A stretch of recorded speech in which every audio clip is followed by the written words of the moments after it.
The crack of splintering wood echoed across the valley as Harrison Blackwood's men tore through the Sullivan Ranch's stable. Their axes and sledgehammers rose and fell in a brutal rhythm, destroying in minutes what had taken months to build. Blackwood himself sat atop his gleaming black stallion, watching the demolition with the detached interest of a man observing ants at work.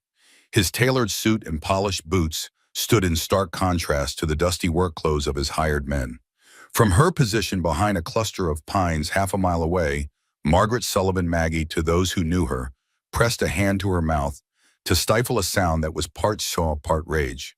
The other hand cradled her swollen belly, 7 months pregnant, with the child who would never know their father. The cold metal of Patrick's pocket watch pressed against her palm where she clutched it, the last tangible piece of her husband. "This is just the beginning," she whispered to her unborn child. "But I swear to you it won't be the end." Blackwood dismounted with fluid grace, his movements those of a man accustomed to command. He strode to the front of the property where one of his men was hammering a sign into the ground. Even from her distant vantage point, Maggie could make out the bold letters, "Property foreclosed." The ranch that had been her home, her dream, her future, now declared another man's property with the swing of a hammer. Blackwood's voice carried across the open space, confident and cutting. 3 days, boys. If the widow Sullivan isn't gone by then, remove her. I don't care how." The casual cruelty of his words sent a chill through Maggie that had nothing to do with the autumn breeze. Her fingers tightened around Patrick's watch, the metal warming against her skin. "We're not leaving," she whispered to her child. "This is our home, your father's legacy." As Blackwood and his men mounted up to leave, Maggie remained hidden, watching as they rode toward Millbrook, the dust from their horses' hooves settling on what had once been the pride of the Sullivan family. Only when they disappeared from sight did she allow herself to move each step careful and measured, mindful of the precious life she carried. The ranch house stood empty and forlorn, most of the furniture already taken by creditors in the weeks following Patrick's death. The accident that had claimed his life had been suspicious from the start. Patrick Sullivan had been raised around horses since childhood. The idea that he'd been thrown and broken his neck during a routine ride strained credibility, but the town doctor had signed the death certificate without question. Another man in Blackwood's pocket, Maggie suspected. She couldn't stay at the ranch house anymore. Blackwood's men would return, and she had no doubt they'd make good on their employer's threat. Instead, she gathered the few possessions that remained, clothing Patrick's journals, their marriage certificate, and the deed to the property that the creditors had somehow overlooked. The small bundle looked pitiful, the sum total of 8 years of marriage and hard work. As the sun began its descent behind the mountains, Maggie took one last look at the home she'd shared with Patrick. Their dreams had been simple, a prosperous ranch, children running through the fields, growing old together on land they'd worked with their own hands. Now half those dreams lay buried with Patrick, and the other half hung by a thread as slender as hope. "I'll be back," she promised the silent house. "This isn't over." The 2-mile walk to Millbrook taxed Maggie's strength more than she'd anticipated. Her pregnancy had been difficult from the start, morning sickness lasting well into the afternoon for months. Now, with her center of gravity shifted by her growing child, each step required careful consideration. By the time she reached the outskirts of town, sweat dampened her collar despite the cool evening air. Millbrook had once been a boom town during the gold rush of '67, but like many such settlements, it had withered when the claims proved less lucrative than hoped. Now it existed in a strange limbo, not quite ghost town, not quite thriving community. The main street boasted the essentials, general store, blacksmith, post office, and of course the Blackwood Saloon, the most imposing structure in town with its painted facade and large windows that glowed with lamplight as dusk settled. Maggie kept her head down as she passed the saloon, conscious of the stares that followed her. A pregnant widow was an object of both pity and speculation in a town like Millbrook. Some whispered that Patrick's death had been convenient, occurring just as the ranch's debts mounted. Others claimed Blackwood had engineered the whole situation to acquire the Sullivan land. Maggie had her own suspicions, but suspicions weren't proof, and proof was what she needed. At the far end of town, set slightly apart from the other buildings, stood a modest house with a small garden of medicinal herbs. Smoke curled from the chimney, and the windows glowed with warm light. Unlike the other structures in Millbrook, which bore the weathered look of neglect, this house was meticulously maintained. its porch swept clean, its fence mended. Before Maggie could knock, the door swung open to reveal Clara Wu, a small woman in her 60s with silver-streaked black hair pulled into a tight bun. Despite her age, she stood straight-backed and alert, her dark eyes missing nothing. "I've been expecting you," Clara said, her slight accent lending her words a musical quality. "Come in before you fall down, Margaret Sullivan." The interior of Clara's home reflected its owner's dual heritage. Traditional Chinese artwork hung alongside American landscapes. A shelf displayed both porcelain figurines and carved wooden animals. The scent of herbal medicine mingled with the aroma of fresh baked bread. "Sit," Clara commanded, guiding Maggie to a chair near the hearth. "You shouldn't walk so far in your condition." "I didn't have much choice," Maggie replied, the exhaustion she'd been fighting finally breaking through. "Blackwood's men came today. They're tearing down the stable. He's given me 3 days to leave." Clara's expression hardened.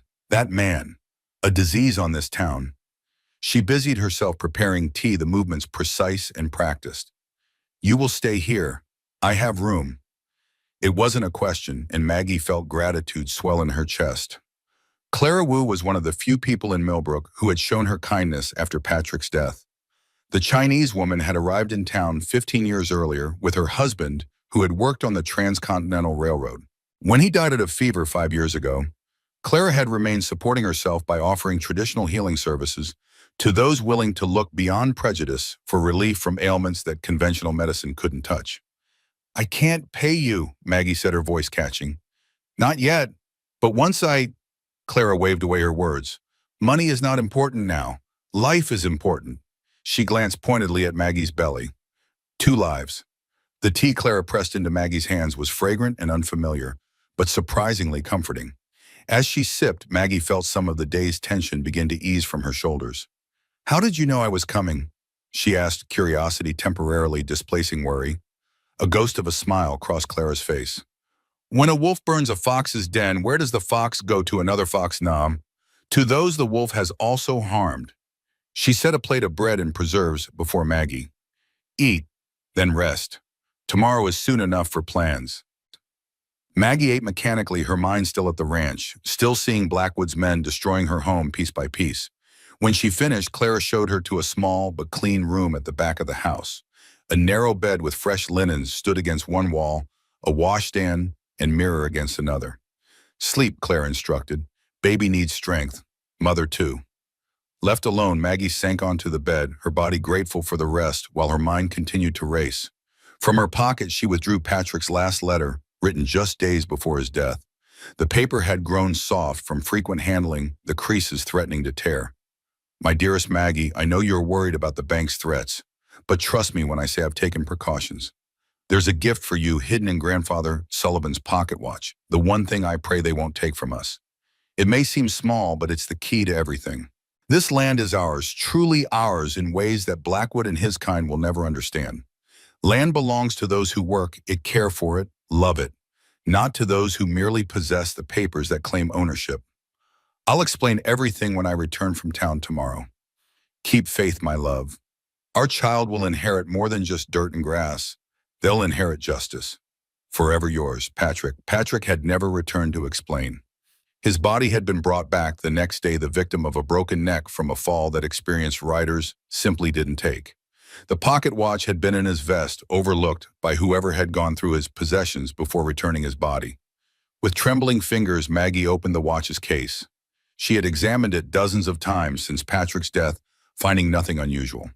The mechanism ticked steadily, the engraved interior displayed the Sullivan family crest, but there was no hidden compartment, no secret message that she could discern.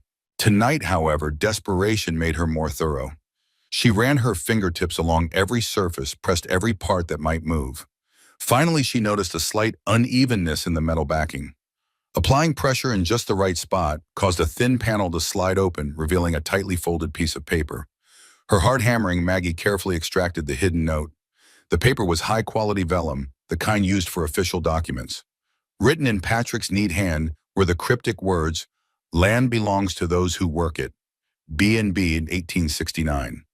She turned the paper over, searching for more, but found only those 9 words and the mysterious notation. What had Patrick meant? What was B&B 1869? And how was this small note supposed to help her against Blackwood's legal machinery?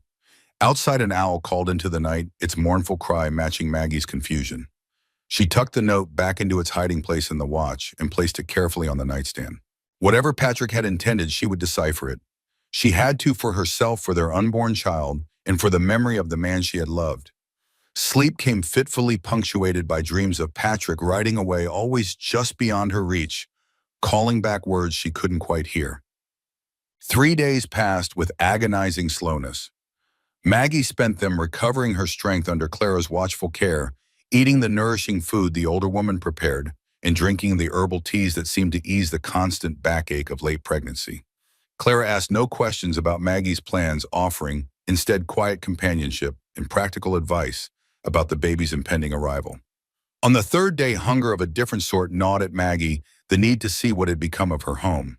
Despite Clara's protests, she made her way to the edge of town where a rise in the land offered a view of the Sullivan Ranch in the distance. What she saw stopped her breath. Where her home had stood now lay a pile of charred timber. Blackwood's men hadn't merely evicted her, they had burned the house to the ground. 8 years of memories, hopes, and dreams reduced to ash and smoke that still rose in thin tendrils against the blue Montana sky.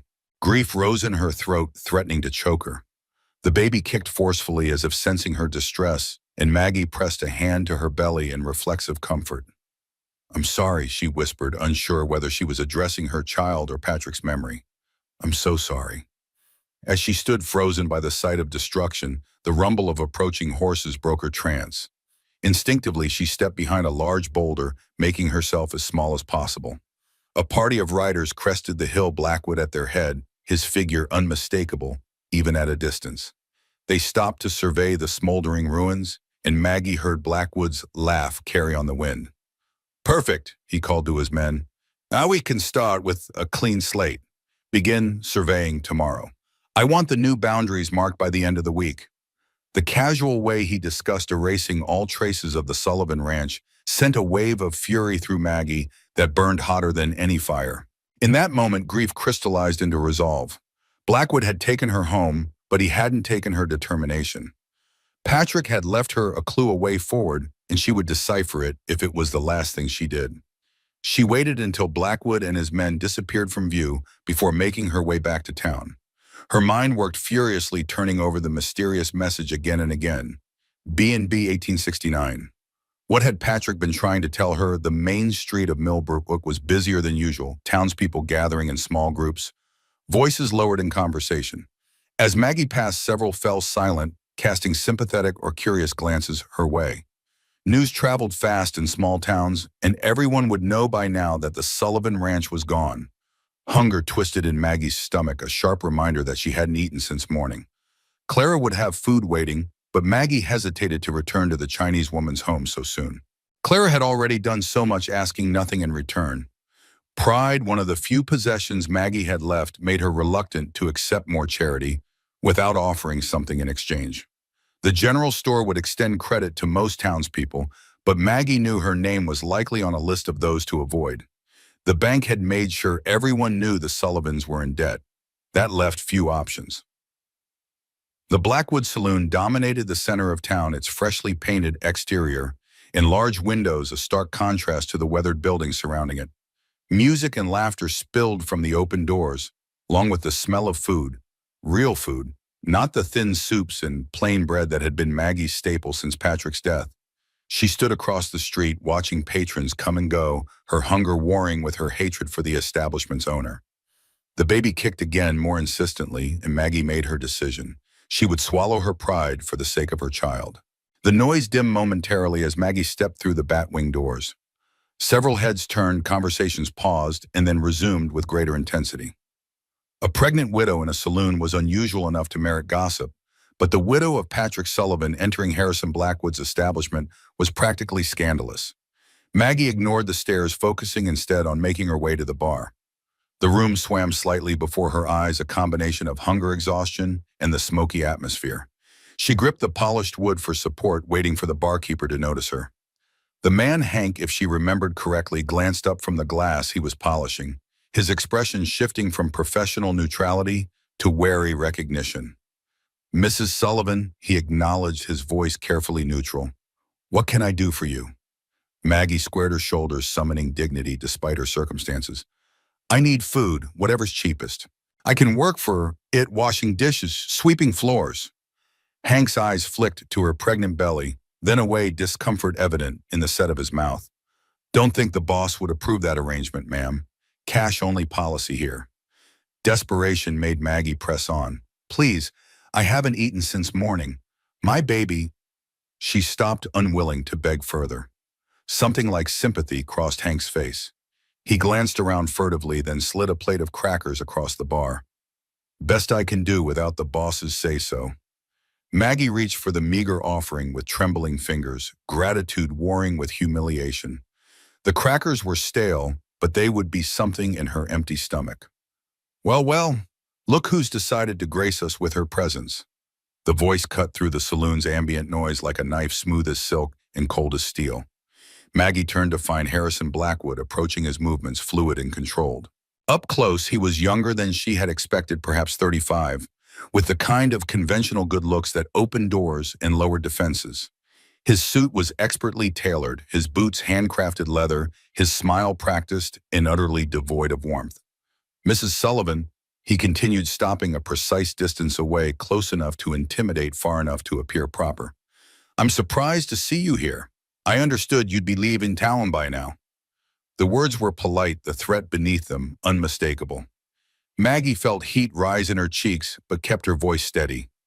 My home was burned to the ground, Mr. Blackwood. I have nowhere to leave to. Blackwood's smile didn't waver. A regrettable necessity. The structure was unsound, a hazard really. We did you a favor. Around them, the saloon had grown quieter, patrons watching the exchange with poorly disguised interest. Maggie was acutely aware of being the center of attention, of her shabby dress and unkempt hair contrasting with Blackwood's polished appearance. I didn't ask for that kind of favor, she replied, her fingers tightening around the plate of crackers. Blackwood's eyes dropped to the plate, then back to her face. His expression shifted to one of mock concern. Hungry Mrs. Sullivan, reduced to begging in my establishment. He clicked his tongue in disapproval. How the mighty have fallen. Your husband had such ambitions. The way he lingered on the words sent a chill through Maggie. There was history there, something personal that went beyond business. Patrick was a good man, she said, the words emerging with quiet force. He worked that land honestly. Honest, Blackwood's laugh was sudden and sharp. Is that what you think? He stepped closer, his voice dropping so that only she could hear. Your husband was a fool who didn't know when to back down. Just like you, it seems. Before Maggie could respond, Blackwood raised his voice again, addressing the room at large. Gentlemen, we have a charitable case on our hands. Mrs. Sullivan here needs food but can't pay. He reached into his pocket and extracted a coin, placing it on the bar with theatrical precision. There, that should cover some bread and milk for the widow. Consider it my Christian duty. The humiliation burned hotter than any physical pain Maggie had ever experienced. She wanted to refuse to throw the coin back in his smug face, but the baby's needs outweighed her pride. Thank you, she managed, the words acid on her tongue. Blackwood's smile widened, knowing he'd scored a victory. You're welcome, Mrs. Sullivan, though I'd advise against making a habit of visiting my establishment. It's not suitable for a woman in your condition. His gaze lingered on her belly, especially one who can't pay her way. Something snapped inside Maggie, a restraint that had been holding back her rage since Patrick's death. My husband built this town when it was nothing but mud and failed dreams, she said, her voice low but carrying. He dug wells when children were dying of thirst. He helped families through harsh winters when no one else would extend credit. Blackwood's expression hardened, the charming facade slipping to reveal something colder beneath. Your husband overextended himself, made promises he couldn't keep. That's not business, Mrs. Sullivan. That's foolishness. It's humanity, Maggie countered, something you wouldn't recognize if it stood before you in broad daylight. A muscle twitched in Blackwood's jaw, the first crack in his composure. Humanity doesn't pay debts, Mrs. Sullivan. Cash does. And your husband left you with precious little of that, didn't he? The barb struck deep, but Maggie refused to show its impact. He left me more than you know. Blackwood's eyes narrowed fractionally. Did he now? He seemed about to say more, then checked himself, glancing around at the attentive audience they'd attracted. With visible effort, he reassumed his mask of civility. Enjoy your meal, Mrs. Sullivan. It may be the last charity you receive in Millbrook. He turned to leave, then paused, adding over his shoulder, Your husband should have learned when to stop talking. Like father, like son, I suppose. The casual comment hit Maggie like a physical blow. Patrick had never mentioned knowing Blackwood before moving to Millbrook, and Blackwood had certainly never indicated any prior connection to the Sullivans. Yet his words suggested a history one Patrick had kept from her. Before she could process this revelation, Blackwood strode away, calling jovially to a group of poker players as if the confrontation had never occurred. The saloon's normal volume resumed, though Maggie felt the weight of curious stares still upon her. Hank slid a plate with bread and a glass of milk toward her, avoiding eye contact. Maggie took them with murmured thanks, finding a corner table where she could eat with what little dignity remained to her. The food, plain as it was, eased the worst of her hunger, but did nothing for the storm of questions Blackwood's parting comment had unleashed. Like father, like son. What had he meant? Patrick's father had died before Maggie met him, and her husband had spoken of him rarely and with obvious pain. Had there been some connection between Patrick's father and Blackwood? And if so, why had Patrick never mentioned it? Most in thought, Maggie didn't notice the man approaching her table until he cleared his throat softly. She looked up to find a stranger regarding her with a mixture of concern and curiosity. He was perhaps 40, with the weathered complexion of someone who spent considerable time outdoors. His clothes were well made but practical, and unlike most men in the saloon, he wore no visible sidearm. Mrs. Sullivan, he inquired, his voice pitched low enough that nearby tables wouldn't overhear. Samuel Grant, may I join you for a moment? Wary but intrigued. Maggie nodded. Grant took the seat across from her, his movements deliberate and controlled. I'm sorry to intrude, he began, but I couldn't help overhearing your exchange with Blackwood. He glanced around, then leaned forward slightly. I've been looking for someone who might be willing to speak candidly about him. Maggie studied the stranger, trying to place his accent. Eastern, perhaps Boston or New York. Why would you be interested in Harrison Blackwood? Grant's expression remained neutral, but his eyes, keen and observant, never left her face. I'm investigating a series of incidents across several territories. Blackwood's name has come up repeatedly. You're the law, Maggie asked, her voice dropping even lower. A slight smile touched Grant's lips. In a manner of speaking, I work for the Treasury Department's Special Investigations. Understanding dawned. You're undercover. Grant inclined his head in acknowledgement. Officially, I'm Samuel Grant, correspondent for the Western Chronicle, researching a piece on small-town development. He paused, seeming to weigh his next words carefully. Unofficially, I'm tracking a man who's left a trail of financial ruin across 3 territories. Hope, dangerous, fragile hope, fluttered in Maggie's chest. And you think that man is Blackwood? I know it is, Grant replied with quiet certainty. Though the name changes. In Denver, he was James Harrington. In Cheyenne, William Mercer. Here, Harrison Blackwood. Same methods, same results, communities gutted from the inside out. Maggie's mind raced, connecting pieces of a puzzle she hadn't realized existed. The foreclosures, the loans with impossible terms, the sudden ownership changes. Grant nodded. His pattern is consistent. Arrive when a town is vulnerable after a failed mining boom, a harsh winter, a poor harvest. Establish himself as a businessman and benefactor. Offer loans when the bank won't. Then when people can't pay, take everything they own. But that's not illegal, Maggie pointed out, bitter reality tempering her hope. Immoral, yes, but not against the law. The fraud, embezzlement, and suspected murder are, Grant countered softly. Your husband's death, for instance, the timing was remarkably convenient for Blackwood's acquisition plans. Maggie's breath caught. You think Blackwood had Patrick killed? Grant's expression remained carefully neutral. I think your husband's accident deserves closer scrutiny, as do several other convenient deaths that preceded major property transfers to Blackwood's enterprises. The implication sent ice through Maggie's veins. She had suspected foul play, but hearing it suggested by a federal agent made it terrifyingly real. Why are you telling me this? She asked, her hand protectively covering her belly as the baby shifted restlessly. Because I need allies, Mrs. Sullivan. People who know the town, who understand what Blackwood's been doing. And frankly, people with nothing left to lose. Grant's gaze was steady assessing. You fit that description better than most. Maggie considered his words, weighing the risks against the tantalizing possibility of justice. What exactly would helping you entail? Information initially. Your perspective on Blackwood's operations here. Any documents your husband might have left that could shed light on his business practices. Grant leaned forward slightly. I noticed Blackwood's reaction when you mentioned your husband left you more than you know. Was that just defiance, or did Patrick Sullivan actually leave you something that could threaten Blackwood? The hidden note in Patrick's watch seemed to burn against Maggie's skin where it lay in her pocket. B&B 1869. Could it be evidence of Blackwood's or Harrington's crimes? Perhaps, she answered cautiously, but I'm not certain what it means yet. Grant nodded, accepting her reticence. Fair enough. Trust is earned, not given.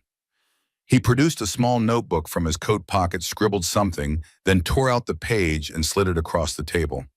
I'm staying at the Williams boarding house on the edge of town. If you decide you want to talk further, you can find me there. He rose, adjusting his coat with the unconscious precision of a man accustomed to presenting a specific image to the world. One last thing, Mrs. Sullivan. Blackwood is dangerous, more so than the town realizes. Be careful what you say and to whom.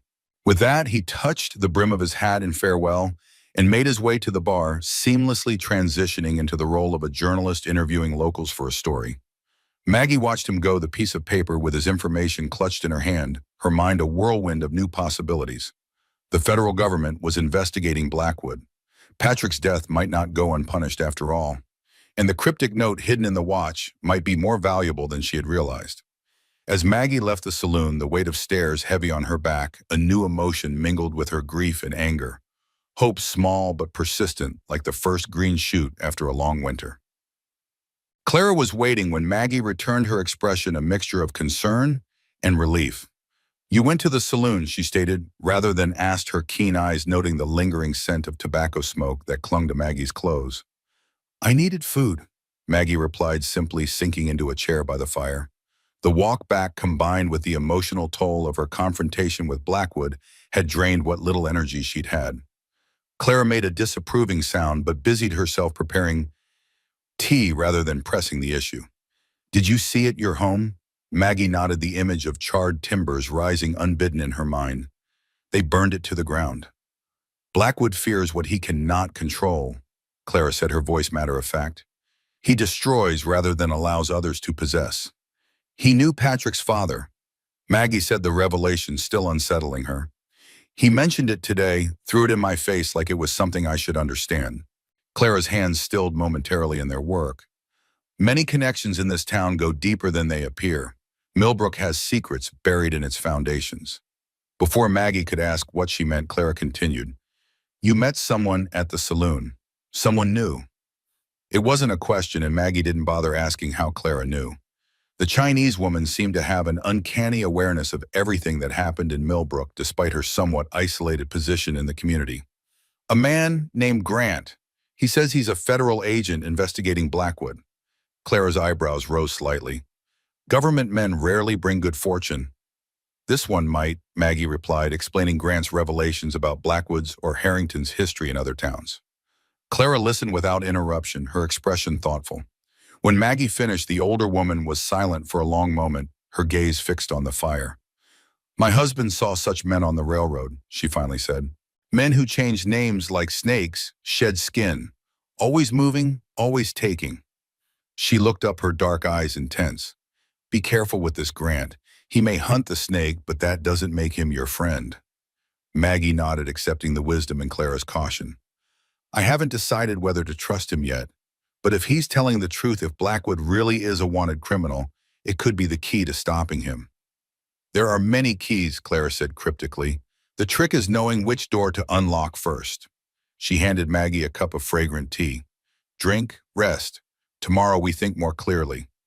Maggie accepted the cup, letting the warmth seep into her hands. Clara, what did you mean about Millbrook having secrets in its foundations? The older woman's face grew still, as if she was weighing how much to reveal. This land has known blood before yours or mine, she said finally. Gold rush brought greed.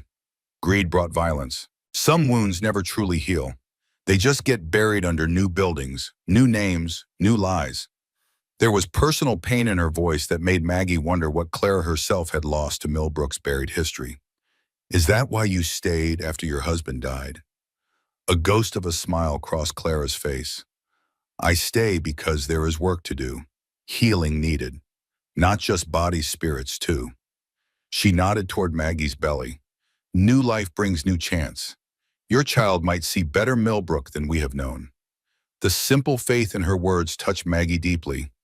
Clara had every reason to be bitter, a widow in a foreign land often treated with suspicion or outright hostility due to her ethnicity, yet she maintained a steadfast belief in the possibility of a better future.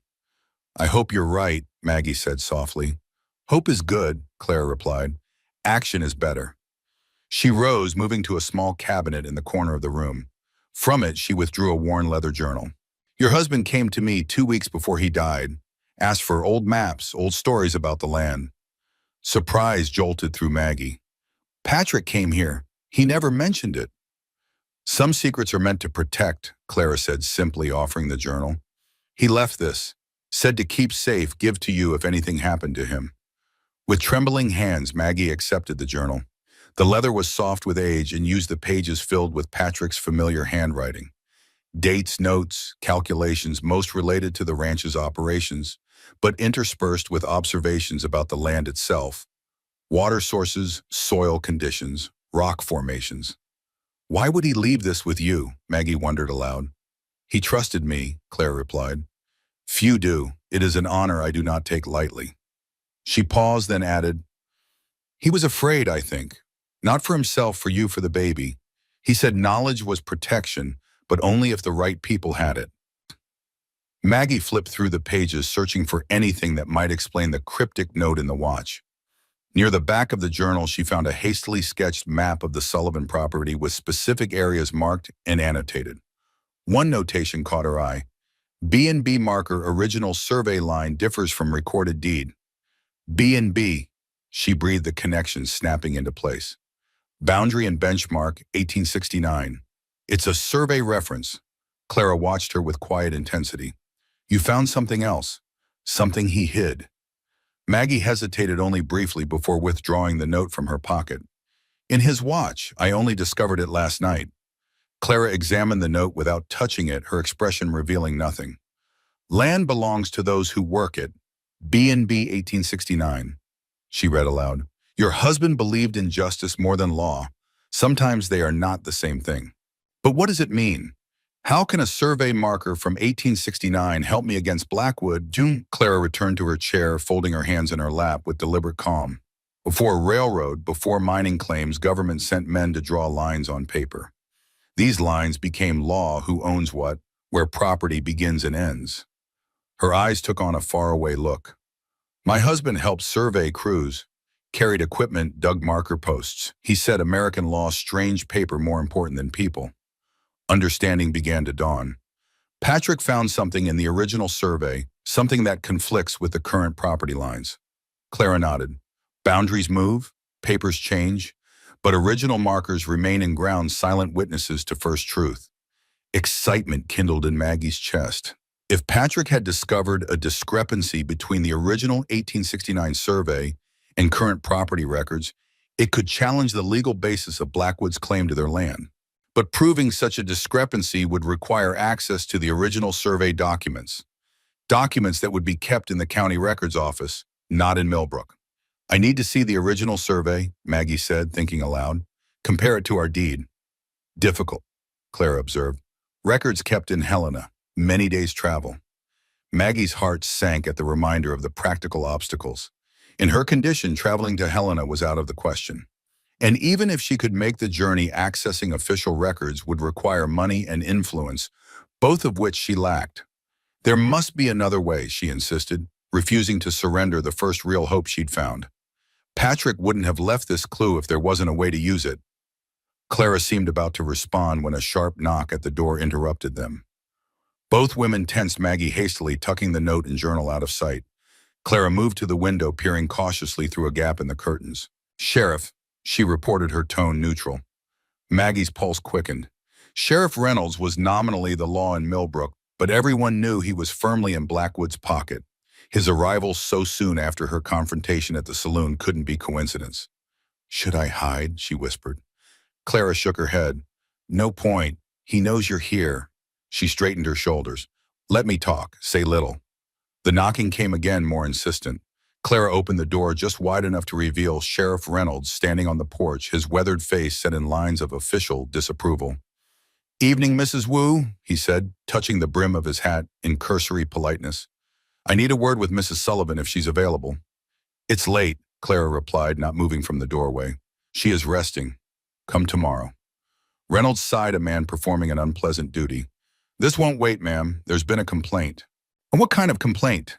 Maggie asked, moving to stand beside Clara. Reynolds' gaze shifted to her, something like regret flickering briefly in his eyes.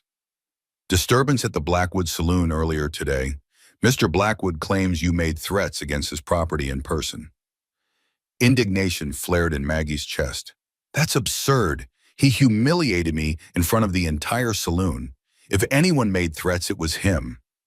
"Be that as it may," Reynolds continued, his tone suggesting he was reciting a prepared speech, "I'm obligated to issue a formal warning. Any further disturbances will result in your arrest for disorderly conduct." The injustice of it struck Maggie like a physical blow. "My home was burned to the ground today, Sheriff. My husband died under suspicious circumstances. And you're warning me about disturbing the peace?" Reynolds had the grace to look uncomfortable. "I'm just doing my job, Mrs. Sullivan." "Your job is to uphold the law," Maggie retorted, "not enforce Blackwood's personal vendettas." A muscle twitched in Reynolds' jaw. "Mrs. Sullivan, I understand you're going through a difficult time, but—" "Do you go?" Maggie interrupted, anger overriding caution. "Do you understand what it's like to lose everything, to watch someone destroy your life and be powerless to stop them?" "Maggie," Clara warned softly, placing a restraining hand on her arm. Reynolds' expression hardened. "I came here as a courtesy, Mrs. Sullivan. Next time it'll be official business." He turned to leave, then paused. "For what it's worth, I'm sorry about your home. That wasn't right, no matter what the legal papers say." The unexpected sympathy caught Maggie off guard. Before she could respond, Reynolds was striding back toward town, his shoulders set in a rigid line. Clara closed the door, her movements deliberate. "Sheriff has conscience. Interesting. A conscience that doesn't stop him from doing Blackwood's bidding," Maggie observed bitterly. "Every man has breaking point," Clara replied. "Question is what bends him first, fear or courage?" She guided Maggie back to her chair. "Rest now. Tomorrow we find someone who knows old papers." As Clara busied herself preparing for the night, Maggie sat lost in thought, turning Patrick's journal over in her hands. The confrontation with Blackwood Grant's revelations, the cryptic note about the survey marker, the sheriff's warning, all of it swirled in her mind like leaves caught in a whirlwind. One thing was becoming increasingly clear. Whatever Patrick had discovered before his death was significant enough to kill for. The question now was whether it was also significant enough to build justice upon. Outside, darkness settled over Millbrook like a shroud concealing its secrets for another night. But Maggie Sullivan, cradling both her unborn child and newfound determination, made a silent vow to bring those secrets into the light, no matter the cost. Dawn broke with the clarity that often follows storms, both literal and emotional. Maggie woke feeling more purposeful than she had since Patrick's death. The path forward remained uncertain, but at least now she had direction, a puzzle to solve, a truth to uncover. Clara was already awake, tending to her small herb garden in the cool morning air. Maggie joined her, grateful for the simple activity that allowed her mind to work on the questions that had haunted her dreams. "I need to find someone who understands land surveys," she said carefully, pulling weeds from around a cluster of medicinal plants. "Someone who can explain what Patrick might have discovered." Clara nodded, her experienced hands moving efficiently among the plants. "Edith Parker, schoolteacher before you were born, knows history of this land better than anyone." "Is she still in Millbrook?" Maggie asked, hope rising. "I don't recall meeting her." "Lives at edge of town, keeps to herself now." Clara straightened, wiping soil from her hands.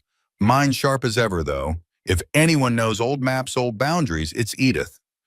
The prospect of speaking with someone who might help decode Patrick's clue energized Maggie. Will you introduce me? Clara's expression grew thoughtful. Better I go first. Explain. Edith doesn't trust easily, especially not Sullivan name. This caught Maggie by surprise. Why would she have reason to distrust Sullivan's history, Clara said simply. Not my story to tell, but Edith will if she chooses. She gathered a small bundle of herbs, securing them with twine. Stay here, rest. I will speak with Edith, return by midday. Though part of Maggie chafed at being left behind, she recognized the wisdom in Clara's approach. If Edith Parker harbored some historical grudge against the Sullivan family, Clara's introduction might make the difference between obtaining help and being turned away. Thank you, Maggie said, meaning it deeply. Clara acknowledged her gratitude with a slight nod. Study journal while I'm gone. Your husband left more than words on those pages. Look between lines. After Clara departed, Maggie settled at the small table near the window. Patrick's journal opened before her. She had read it through once already, but now she approached it with new purpose, searching for patterns, hidden meanings, anything that might connect to the survey reference. The earliest entries dated back to when they first acquired the ranch, detailing Patrick's plans for improvement, his hopes for expanding their herd, his joy at creating a legacy for their future children.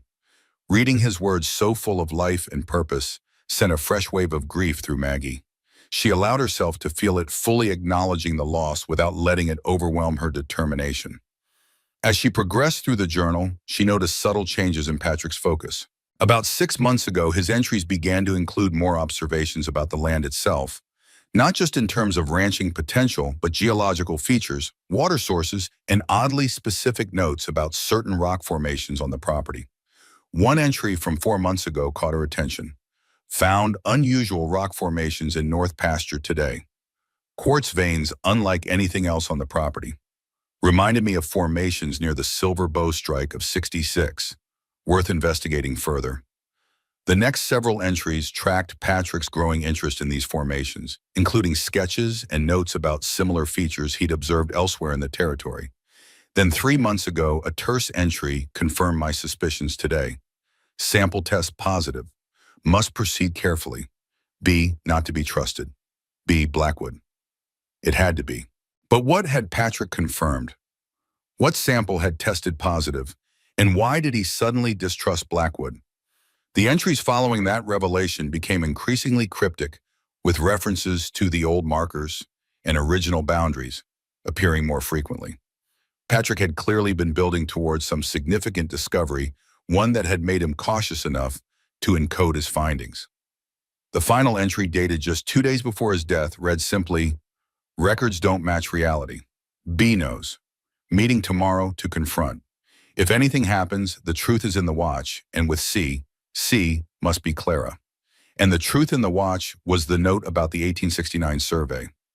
Patrick had known he was in danger, had even anticipated the possibility of his own death, yet had gone to meet Blackwood anyway. Tears blurred Maggie's vision. Her husband had died trying to right some wrong, to expose some truth that Blackwood wanted buried. She owed it to him, to their child, to finish what he had started. A knock at the door startled her from her reverie. Hastily wiping her eyes, Maggie approached cautiously, remembering the sheriff's warning from the previous night. "Who is it?" she called without opening the door. "Samuel Grant," came the reply. "We spoke yesterday at the saloon." Maggie hesitated, Clara's warning about government men echoing in her mind. But Grant might have information she needed, insights into Blackwood's operations that could help her understand what Patrick had discovered. She opened the door to find Grant standing on the porch, hat in hand, his expression serious but not alarming. "Mrs. Sullivan," he greeted her. "I apologize for the intrusion, but I saw Mrs. Wu heading out of town and thought it might be a good opportunity to continue our conversation. May I come in?" Maggie stepped aside, allowing him entry, but leaving the door open both for propriety's sake and to maintain an easy exit if needed. "How did you know I was staying with Mrs. Wu?" Grant smiled slightly.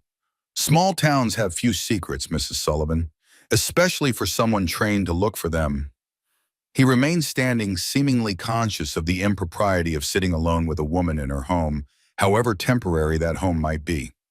"I heard about what happened at the saloon yesterday. Blackwood moved quickly to try to intimidate you." The sheriff delivered his message last night. Maggie confirmed it, watching Grant's reaction carefully. A flicker of concern crossed his face. Reynolds is an interesting case. Not entirely corrupted, but compromised enough to be useful to Blackwood.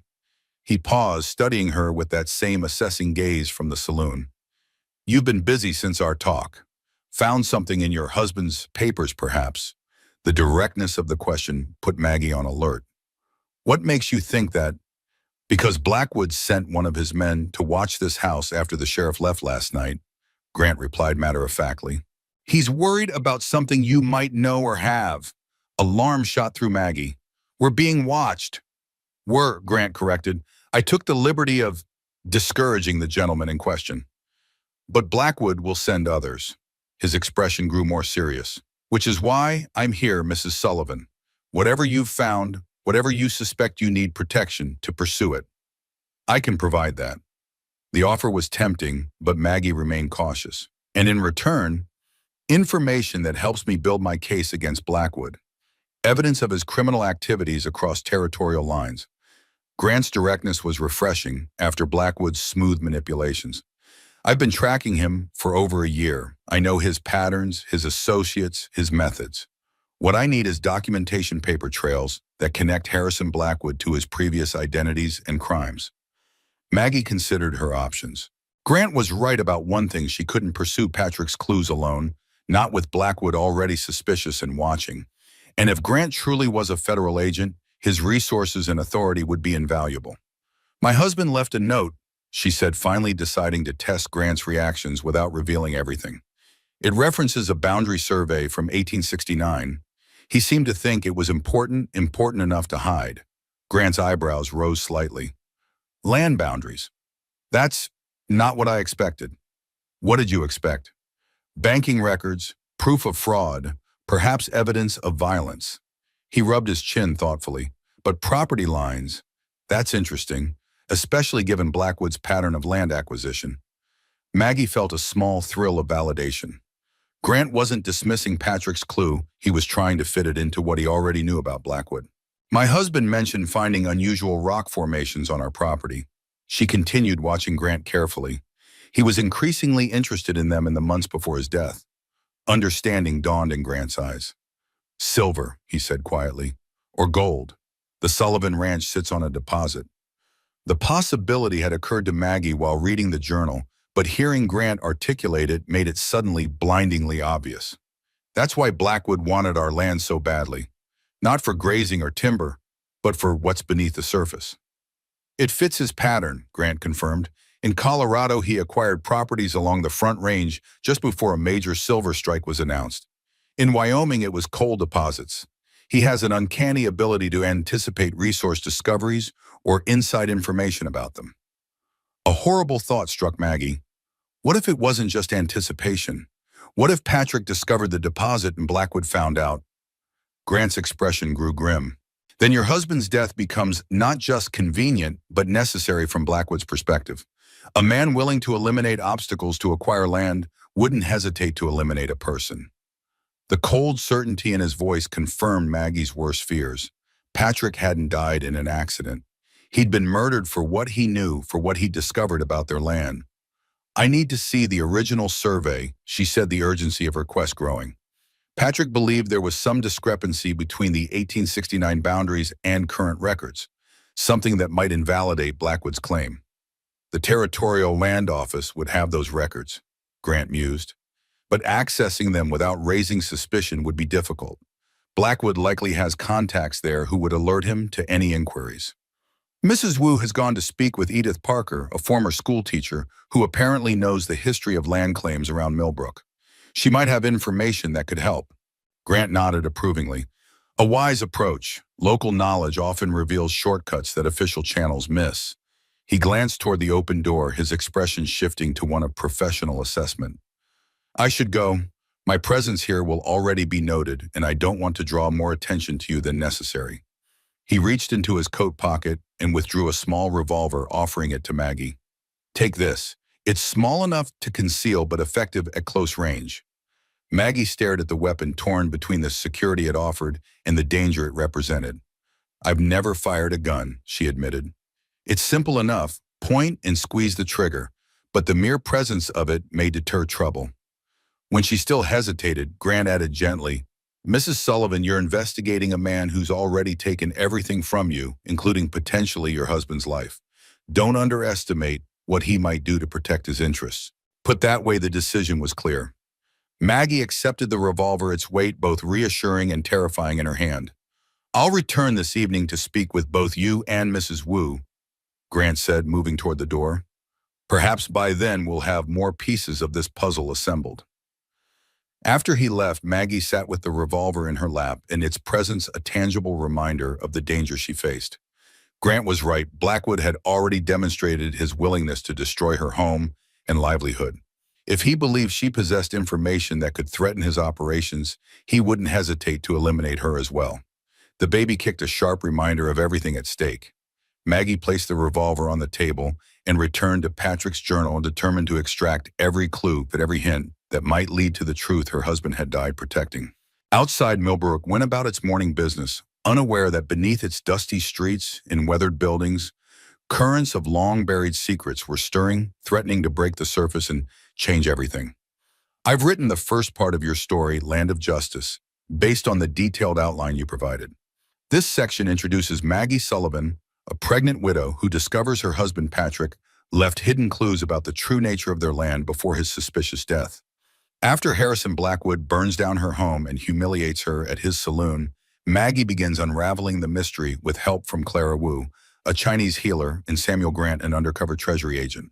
The narrative follows your outline, closely incorporating a strong hook with Blackwood destroying the Sullivan Ranch, development of psychological depth for each character, the mystery of B&B 1869 and Patrick's hidden message, Clara's subplot about her husband's railroad work, the tension between immediate survival and pursuit of justice. This first 7,000-word section establishes the cinematic emotional tone you requested while setting up the central conflicts.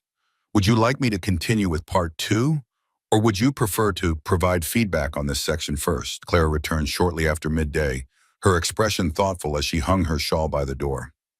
Maggie, who had spent the intervening hours poring over Patrick's journal, looked up expectantly.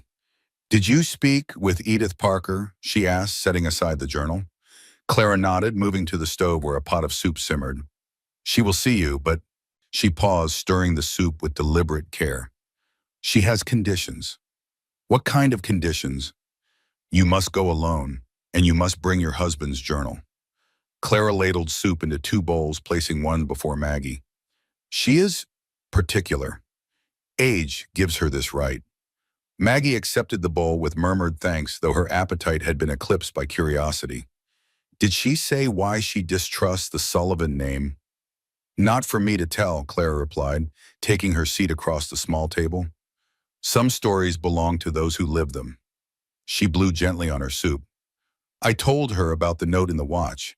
This is what convinced her to see you. Did she recognize the reference B&B 1869? She did not say, but her eyes. Clara made a small gesture. Recognition, yes, and something else. Fear, perhaps. Maggie considered this as she ate. Why would an old boundary survey inspire fear in a former schoolteacher? What connection could Edith Parker have to land disputes from nearly 20 years ago? There's something else you should know, Maggie said, deciding to trust Clara with Grant's visit. A man came while you were gone, the agent I met at the saloon. He believes Blackwood is after our land because there might be silver deposits beneath it. Clara's spoon paused halfway to her mouth. Silver, she repeated the word, heavy with significance. My husband spoke of this possibility many years ago. The old miners believed precious metal continued north from Silver Bow, but no one found enough to justify claims. Patrick was noting unusual rock formations in his journal, Maggie explained. Quartz veins similar to those found near silver deposits. He wrote that he'd confirmed his suspicions with a sample test. Clara set down her spoon, her expression grave. If true, this explains much. Men kill for less than silver. She studied Maggie's face. This agent, you trust him? Maggie hesitated. Not entirely, but his theory makes sense of Patrick's notes in Blackwood's determination to acquire our land. She didn't mention the revolver Grant had left still hidden in the folds of her skirt. Be cautious, Clara advised. Many players in this game now. Not all show true face. She resumed eating, then added, "You should see Edith this afternoon. She does not sleep well at night. Best to visit before sunset." After the meal, Clara gave Maggie directions to Edith Parker's home, a small cottage at the opposite end of town from her own nestled against the foothills that marked Millbrook's eastern boundary. The walk would take nearly 30 minutes longer given Maggie's condition, but Clara insisted it was safe enough in daylight. "Stay on main paths," she cautioned as Maggie prepared to leave. Blackwood's men watched Saloon Bank land office, not old woman's home. Maggie secured Patrick's journal inside her shawl along with the note from the watch, and after a moment's hesitation, Grant's revolver. The weight of the weapon against her side was a constant reminder of the stakes involved. The day had warmed considerably, the autumn sun casting long shadows across Millbrook's dusty streets. As Maggie made her way through town, she noted the signs of slow decay that had taken hold since the mining boom faded: peeling paint, sagging porches, empty storefronts with faded for lease signs. Only Blackwood's establishments showed signs of prosperity: the saloon with its fresh paint and polished windows, the mercantile he'd acquired last year, the small hotel that catered to the few travelers who still passed through. People nodded politely as she passed, but their eyes slid away quickly, whether from discomfort at her obvious pregnancy or fear of association with someone Blackwood had marked. Maggie couldn't tell. The isolation stung, though she'd grown somewhat accustomed to it in the months since Patrick's death. Edith Parker's cottage appeared as Clara had described: small, but well-maintained, with a neat garden of hardy perennials and a stone path leading to the front door. Unlike most homes in Millbrook, which faced the street directly, this cottage was set back, partially screened by mature pine trees that provided both privacy and protection from the harsh Montana winters. Maggie hesitated at the gate, suddenly nervous. What if Edith refused to help? What if Clara was wrong about the old teacher's knowledge? She pushed the doubts aside and opened the gate, her decision made. Before she could knock, the door swung open to reveal a woman who seemed to embody the essence of weathered dignity. Edith Parker stood perhaps 5 feet tall, her frame slight but unbowed by her years, which Maggie estimated to be at least 70. Her hair pulled back in a severe silver bun, contrasted with eyes so dark and sharp, they seemed to belong to a much younger woman. She wore a simple dark dress with a high collar, its severity softened only by a cameo brooch at her throat. "Margaret Sullivan," she said, her voice surprisingly strong, "you look like your mother-in-law." Same determined chin. She stepped aside. "Come in. We have much to discuss and limited time for pleasantries." Surprised by the reference to Patrick's mother, whom she'd never met, Maggie entered the cottage. The interior was as neat as the garden, with simple furnishings arranged for comfort rather than show. Books lined every available wall space, and a desk near the window held papers organized in precise stacks. "You knew Patrick's mother?" Maggie asked, accepting the chair Edith indicated near the hearth. "I knew the entire Sullivan family," Edith replied, settling into a rocking chair opposite Maggie. "Taught Patrick when he was a boy before his family moved east. Taught his father too when I was just starting out." A shadow crossed her face. Different times, different Millbrook. She studied Maggie with that penetrating gaze. "Clara Wu says you found something in your husband's effects, a reference to old boundaries." Maggie withdrew the note from her shawl. "In his pocket watch. Land belongs to those who work it. B&B 1869. And in his journal, references to a boundary marker and survey lines that don't match recorded deeds." Edith accepted the note with careful hands, her expression unreadable as she examined it. "Patrick always was too clever for his own good," she murmured. "Just like his father." "Mrs. Parker," Maggie said, unable to contain her questions any longer. "What does this mean? Clara said you might know about the old surveys, the original boundaries." Edith set the note aside and fixed Maggie with a measuring look. "What do you know about how Millbrook was founded, Mrs. Sullivan?" The question caught Maggie off guard. Only the basics. It began as a mining settlement during the gold rush of '67, though the claims never produced as expected. "That's the simplified version," Edith agreed, "the story people tell tourists and school children. The truth, as always, is more complicated." She leaned forward slightly. "Millbrook exists because of a lie that has shaped every aspect of this town's development for nearly 20 years. "What kind of lie?" "The kind that makes men rich and powerful at others' expense." Edith's gaze drifted to the window where the fading afternoon light cast long shadows across her garden. In 1867, a prospector named William Miller discovered gold in the creek that now bears his name. Not a massive strike, but enough to trigger the usual rush. Men poured in staking claims, building shacks, dreaming of fortunes. She paused, her fingers tracing the pattern on her cameo. Among them was a man calling himself Harrison Black, your Mr. Blackwood's father. Shock rippled through Maggie. Blackwood's father founded Millbrook. In a manner of speaking, Edith replied. Harrison Black was cleverer than most. Instead of wasting time panning for gold, he established the town's first general store, then its first saloon. When miners needed supplies or entertainment, Black was there to provide it at prices that ensured they remained in perpetual debt to him. The pattern sounded disturbingly familiar to Maggie. Like father, like son? Precisely. Edith nodded. By 1869, when the territorial government sent surveyors to officially map the region, Black had positioned himself as Millbrook's leading citizen. He accompanied the survey team, personally acting as guide and host. Her expression darkened, and ensuring the resulting maps reflected his interests rather than reality. No understanding began to dawn. He altered the survey boundaries. With the aid of a corrupt surveyor, yes, the official maps filed with the Territorial Land Office showed Miller Creek following a path that gave Black control of the most promising mining areas. But the actual creek, and thus the actual boundary line, according to territorial law, ran nearly a mile east. Maggie's mind raced, connecting pieces of the puzzle. And the B&B marker, boundary and benchmark, Edith confirmed. The original survey team placed physical markers throughout the territory, stone cairns, with metal plates marked B&B and the year. Most were later removed or covered as development progressed, but a few remained silent witnesses to the original accurate survey. And Patrick found one of these markers on our property, Maggie said, excitement building. One that contradicts the official records. Edith nodded slowly. If he did, it would explain many things, including his death. She rose with the careful movements of age and crossed to her desk, retrieving a rolled document from a drawer. This came into my possession years ago after the death of the survey team's junior member, a young man with more conscience than career ambition. She unrolled the document on a small table, revealing a hand-drawn map of the Millbrook region. Unlike the precise lines of official maps, this one showed annotations, corrections, and areas marked with question marks. The actual survey before Black's manipulations, Edith explained. Notice the creek's path and the property lines that follow it. Maggie leaned forward, studying the faded lines. Miller Creek did indeed follow a different course than she recalled from official maps, cutting through what was now the Sullivan Ranch and continuing northward through land currently claimed by the railroad and several mining companies, all controlled directly or indirectly by Blackwood.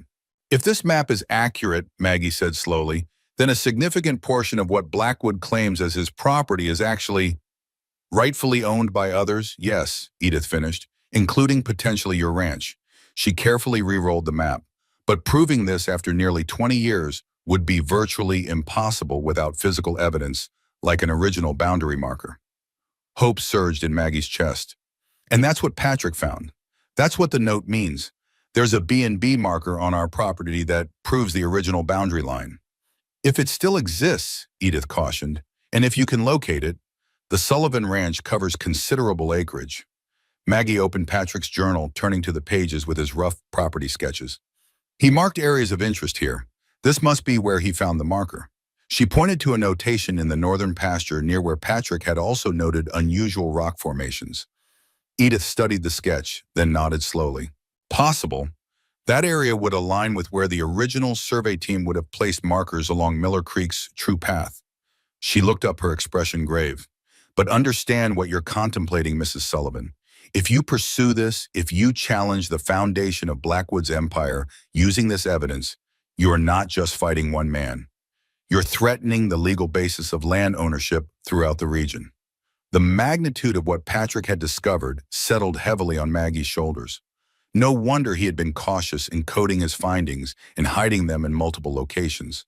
No wonder Blackwood had been willing to go to such lengths to acquire their land. There's more, Maggie said, deciding to trust Edith with the full picture. Patrick noted unusual rock formations in the same area, quartz veins similar to those found near silver deposits. A federal agent investigating Blackwood believes our land may contain valuable mineral resources. Edith's eyebrows rose. Silver, she murmured. That would explain Blackwood's determination. She was silent for a moment, then asked, "This federal agent, who is he?" "Samuel Grant. He claims to work for the Treasury Department, tracking Blackwood's activities across several territories." "And do you trust him?" The same question Clara had asked. Maggie considered her answer carefully. "I trust that he wants to bring Blackwood to justice. Whether his motives align completely with mine remains to be seen." Edith nodded, apparently satisfied with the honesty of the response. Trust is a luxury in times like these. Verify what you can, suspect what you must. She rose again, moving to a cabinet from which she withdrew a leather-bound book. "This is a copy of the territorial mining laws from 1865. Pay particular attention to sections regarding mineral rights and property boundaries defined by natural features." Maggie accepted the book, recognizing its value to her cause. "Why are you helping me?" she asked, the question that had been nagging at her since entering the cottage. "Clara said you distrusted the Sullivan name." Edith's expression softened slightly. "I distrusted one Sullivan, Patrick's grandfather, who allied himself with Harrison Black during the early days of Millbrook. But his son, Patrick's father, tried to make amends. He discovered the boundary manipulation in '72 and attempted to expose it." Her voice dropped. "He died in a hunting accident shortly thereafter." The parallel to Patrick's fate sent a chill through Maggie. History repeating itself. "The sins of the fathers," Edith agreed somberly, "but also their courage. Patrick's father left detailed records of what he'd discovered, records that mysteriously disappeared after his death. I always suspected Black destroyed them." She studied Maggie's face. "Now his son has rediscovered the same truth and paid the same price." "Not entirely the same," Maggie said, her hand moving to her belly. "Patrick left behind more than just records." Edith's gaze softened further. "Yes, a child who will never know their father." She sighed, a sound heavy with old grief. "I lost my fiancé to Black's machinations all those years ago. He was the junior surveyor who provided this map, killed in a rock slide before he could testify about the altered boundaries." The personal connection explained Edith's willingness to help, her detailed knowledge of events from decades past. This wasn't just historical interest, it was justice long delayed. "What should I do now?" Maggie asked, the weight of responsibility settling more firmly on her shoulders. "The marker is likely still on the property, but Blackwood's men have taken control. And even if I could find it, proving its significance after all these years—" "Evidence alone isn't enough," Edith agreed. "You need legal standing to challenge Blackwood's claims." She thought for a moment. "Harold Jenkins at the land office, he's not entirely in Blackwood's pocket. His father lost everything to Black Sr. back in '73. He might be willing to help authenticate documents if approached carefully. And the federal agent Grant might provide additional leverage," Maggie added, thinking aloud, "especially if Blackwood's criminal activities cross territorial lines." Edith nodded. "A multi-pronged approach. Wise." She glanced out the window where the light was beginning to fade. "You should return to Clara's before dark. Take the book and study it tonight. Return tomorrow if you have questions." As Maggie gathered her belongings, Edith added, "One last thing, Mrs. Sullivan. Be very careful who you trust with what you've learned today. Millbrook has survived on half-truths and convenient lies for generations. Many people, not just Blackwood, have built lives on the foundation of that original deception." "I understand," Maggie assured her, securing the mining law book alongside Patrick's journal. Edith walked her to the door, then paused, her hand on the latch. "Your husband was a good man," she said quietly, "like his father before him. They both understood that some truths are worth dying for." Her dark eyes fixed on Maggie's. "The question you must ask yourself is whether this particular truth is worth living for." The words followed Maggie as she made her way back through town, the lengthening shadows matching her deepening thoughts.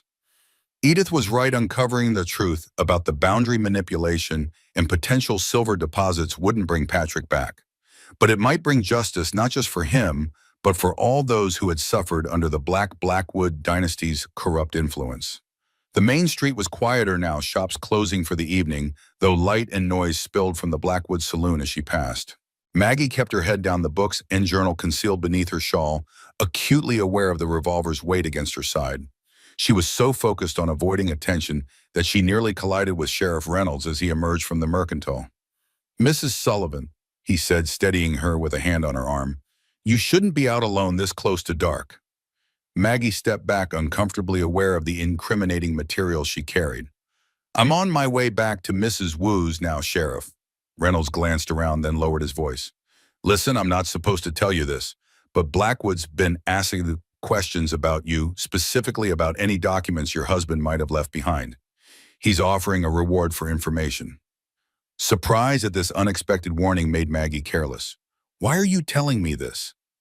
A complex emotion crossed Reynolds' weathered face, something between shame and resolve. "Let's just say I've been having some second thoughts about the company I keep." He straightened, resuming his official demeanor. "Get on home now, Mrs. Sullivan. These streets aren't as safe as they once were."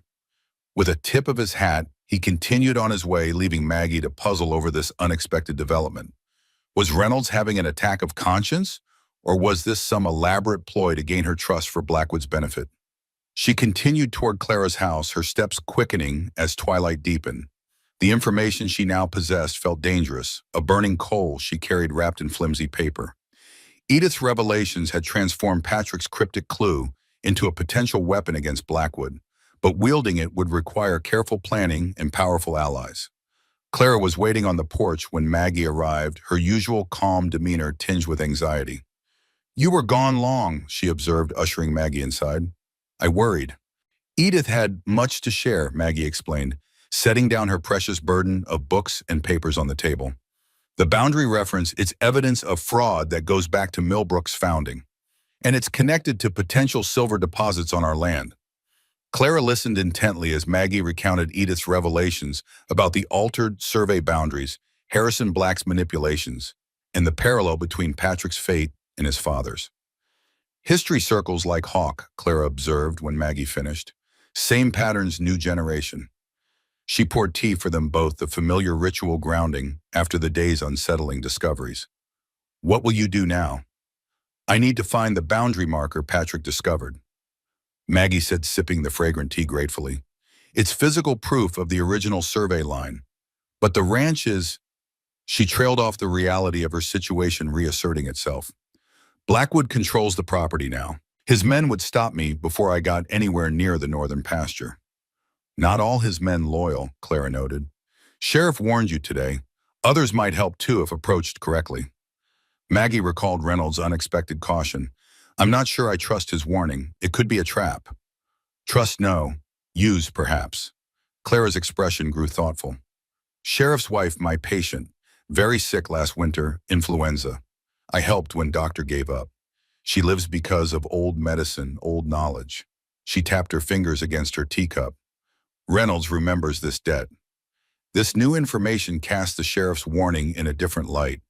Perhaps his conscience truly was troubling him, his gratitude for his wife's recovery outweighing his loyalty to Blackwood. "Even if Reynolds might help, I still need legal expertise to challenge Blackwood's claim," Maggie said. Edith suggested approaching Harold Jenkins at the land office, but that seems risky. My niece arrives tomorrow," Clara said unexpectedly. "Mei Lin studied law in San Francisco, first Chinese woman admitted to California bar." Maggie stared in surprise. "Your niece is a lawyer. You never mentioned her before." A rare smile crossed Clara's face. "Some secrets protect those we love." Maylin's journey not easy. Many obstacles for woman lawyer, more for Chinese woman. The smile faded. "She comes because I sent telegram after Patrick died. Told her you might need legal help." The revelation that Clara had anticipated her need for legal assistance weeks ago was both touching and slightly unsettling. "You suspected Blackwood's involvement in Patrick's death from the beginning." "Not suspected. Knew." Clara's dark eyes held ancient wisdom. "Some men's evil leaves mark like disease. I have seen such men before in old country and new. Pattern always same." A knock at the door interrupted their conversation. Clara rose, moving to the window to check the visitor's identity before opening the door. Samuel Grant stood on the porch, hat in hand, his expression serious. Mrs. Sullivan, I hope I'm not interrupting. Clara admitted him with cautious courtesy, her assessment of the agent clearly ongoing. Grant declined the offer of tea, remaining standing as he addressed them both. I've been making inquiries about Blackwood's recent activities. He began without preamble. There's been unusual movement of funds through his accounts, large sums transferred from Denver and Cheyenne. And he's been hiring men, not local cowboys, but professional gunmen from outside the territory. Alarm flared in Maggie's chest. He's preparing for something. Grant nodded grimly. I believe he's accelerating whatever operation he's been planning. The timing suggests he's concerned about exposure, perhaps because of our conversation at the saloon, perhaps because of something else. Maggie exchanged a glance with Clara, silently debating how much to share with Grant. The agent noticed the look. Mrs. Sullivan, I understand your caution, but partial information hampers my ability to help you. He spread his hands in a gesture of openness. I've shown my cards, told you who I am, what I'm investigating. I need you to do the same. The plea was reasonable, and yet Maggie hesitated. The boundary fraud and potential silver discovery were powerful weapons against Blackwood, but only if deployed correctly. Sharing them prematurely might undermine their effectiveness. I visited Edith Parker today, she said, finally offering a measured truth. She provided historical context for the note Patrick left, the reference to B&B 1869. It refers to an original boundary marker from the Territorial Survey, one that apparently contradicts current property lines. Grant's eyebrows rose. Boundary disputes, that's more complex than I anticipated. He paced a few steps, thinking. Still, it fits with Blackwood's pattern of land acquisition. If he's been systematically purchasing properties based on knowledge of their true value, the dispute goes deeper than that. Maggie continued, deciding that partial disclosure served her interests better than complete secrecy. According to Edith, the original survey of Millbrook was deliberately altered by Harrison Blackwood's father. The official maps filed with the Territorial Land Office don't match the actual geography. Grant stopped pacing, his expression sharpening with interest. That would constitute fraud on a massive scale. If proven, it could invalidate property claims throughout the region. He studied Maggie intently. And you believe your husband found evidence of this fraud? A boundary marker on our property that corresponds to the original accurate survey line, Maggie confirmed. Combined with the geological formations, he noted the potential silver deposit. It explains why Blackwood was so determined to acquire our land, and why Patrick's discovery made him dangerous. Grant absorbed this information, his mind visibly working through its implications. This changes my approach, he said finally. Banking fraud and embezzlement are significant crimes, but they're primarily paper violations. Falsifying territorial surveys and potentially arranging murders to cover it up, that's a different magnitude entirely. Can the Treasury Department pursue such charges? Maggie asked. Not directly, Grant admitted, but I have contacts in the Justice Department who can, and evidence of financial crimes can be leveraged to obtain warrants for broader investigations. He regarded Maggie thoughtfully. Mrs. Sullivan, I believe our interests are even more aligned than I initially thought. Your husband's discoveries could be the key to bringing down not just Harrison Blackwood, but the entire corrupt network he's built. The possibility was both exhilarating and terrifying. Maggie glanced at Clara, whose expression remained carefully neutral, before responding. I'm willing to work with you, Mr. Grant, but I need guarantees. My primary concern is securing my property rights and ensuring my child's future. Justice for Patrick is important, but not at the expense of what he was trying to protect. Grant nodded, accepting the terms. Fair enough. My priority is building a case that will stand up in federal court. If that case happens to secure your property rights in the process, so much the better. He glanced at the window where night had fully fallen. I should go. My continued presence here will draw attention. He moved toward the door, then paused. One more thing, Blackwood has scheduled a town meeting for tomorrow afternoon, supposedly to discuss community improvements, but the timing is suspicious. I'd advise both of you to attend. Knowledge of his public moves may be as important as understanding his private machinations. After Grant departed, Clara secured the door and windows with her usual methodical care. Agent asks much, offers little, she observed. Wherefore with such men, government justice not always same as personal justice. I know, Maggie agreed, settling back at the table where Patrick's journal and Edith's books lay waiting. But his resources and authority could be valuable, and his investigation gives us cover for our own inquiries. Clara nodded, accepting the pragmatic approach. Tomorrow brings new pieces to puzzle. My niece arrives on morning stage. Town meeting in afternoon. Much movement, much opportunity for both sides. As they prepared for bed, Maggie felt the weight of the day's discoveries pressing against her mind. The scope of what she faced had expanded dramatically from seeking justice for Patrick to potentially unraveling the fraudulent foundation of Millbrook itself. The stakes were higher, the danger greater, but so too was the possibility of true resolution. That night, for the first time since Patrick's death, Maggie dreamed not of loss but of justice, a future where truth prevailed and her child inherited a legacy untainted by corruption. The dream sustained her through the darkness, a beacon of possibility in a landscape shadowed by decades of deception. The morning stage arrived precisely at 9, dust billowing around the six-horse team as the driver expertly guided them to a halt before the Millbrook Hotel. Clara and Maggie waited among the small crowd that always gathered for the stage's arrival. The tri-weekly connection to the outside world was Millbrook's primary source of newsmail and fresh faces. "How will we recognize your niece?" Maggie asked, scanning the stage's windows for passengers. "She recognizes us," Clara replied confidently. "Eyes like hawk, that one, always watching." The driver secured the brake and jumped down to open the door, assisting the first passenger, a middle-aged man in a business suit who surveyed the town with the calculating gaze of a traveling salesman. The second passenger was an elderly woman, helped down with extra care, likely returning from visiting family. The third passenger emerged without assistance, declining the driver's offered hand with a polite but firm shake of her head. Maylin Wu stood perhaps 5 feet 4 inches, her posture erect and dignified, despite the dust of travel that coated her plain, well-tailored traveling suit. She carried a leather satchel in one gloved hand, her dark hair arranged in a neat bun beneath a modest hat. What struck Maggie most, however, were her eyes, keen and intelligent, missing nothing as they swept over the assembled crowd. Those eyes found Clara immediately a flash of recognition and affection, warming their observant coolness. Maylin made her way through the crowd with deliberate grace, ignoring the curious stares her presence inevitably attracted. A Chinese woman traveling alone was unusual enough. One dressed in Western clothing and carrying a lawyer's satchel was unprecedented in Millbrook.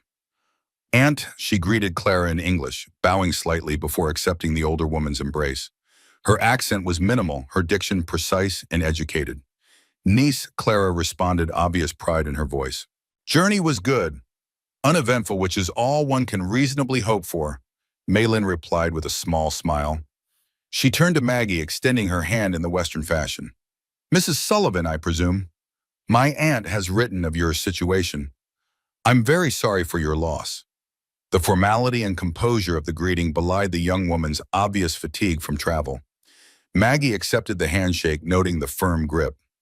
"Thank you for coming all this way. Your aunt speaks highly of your legal expertise."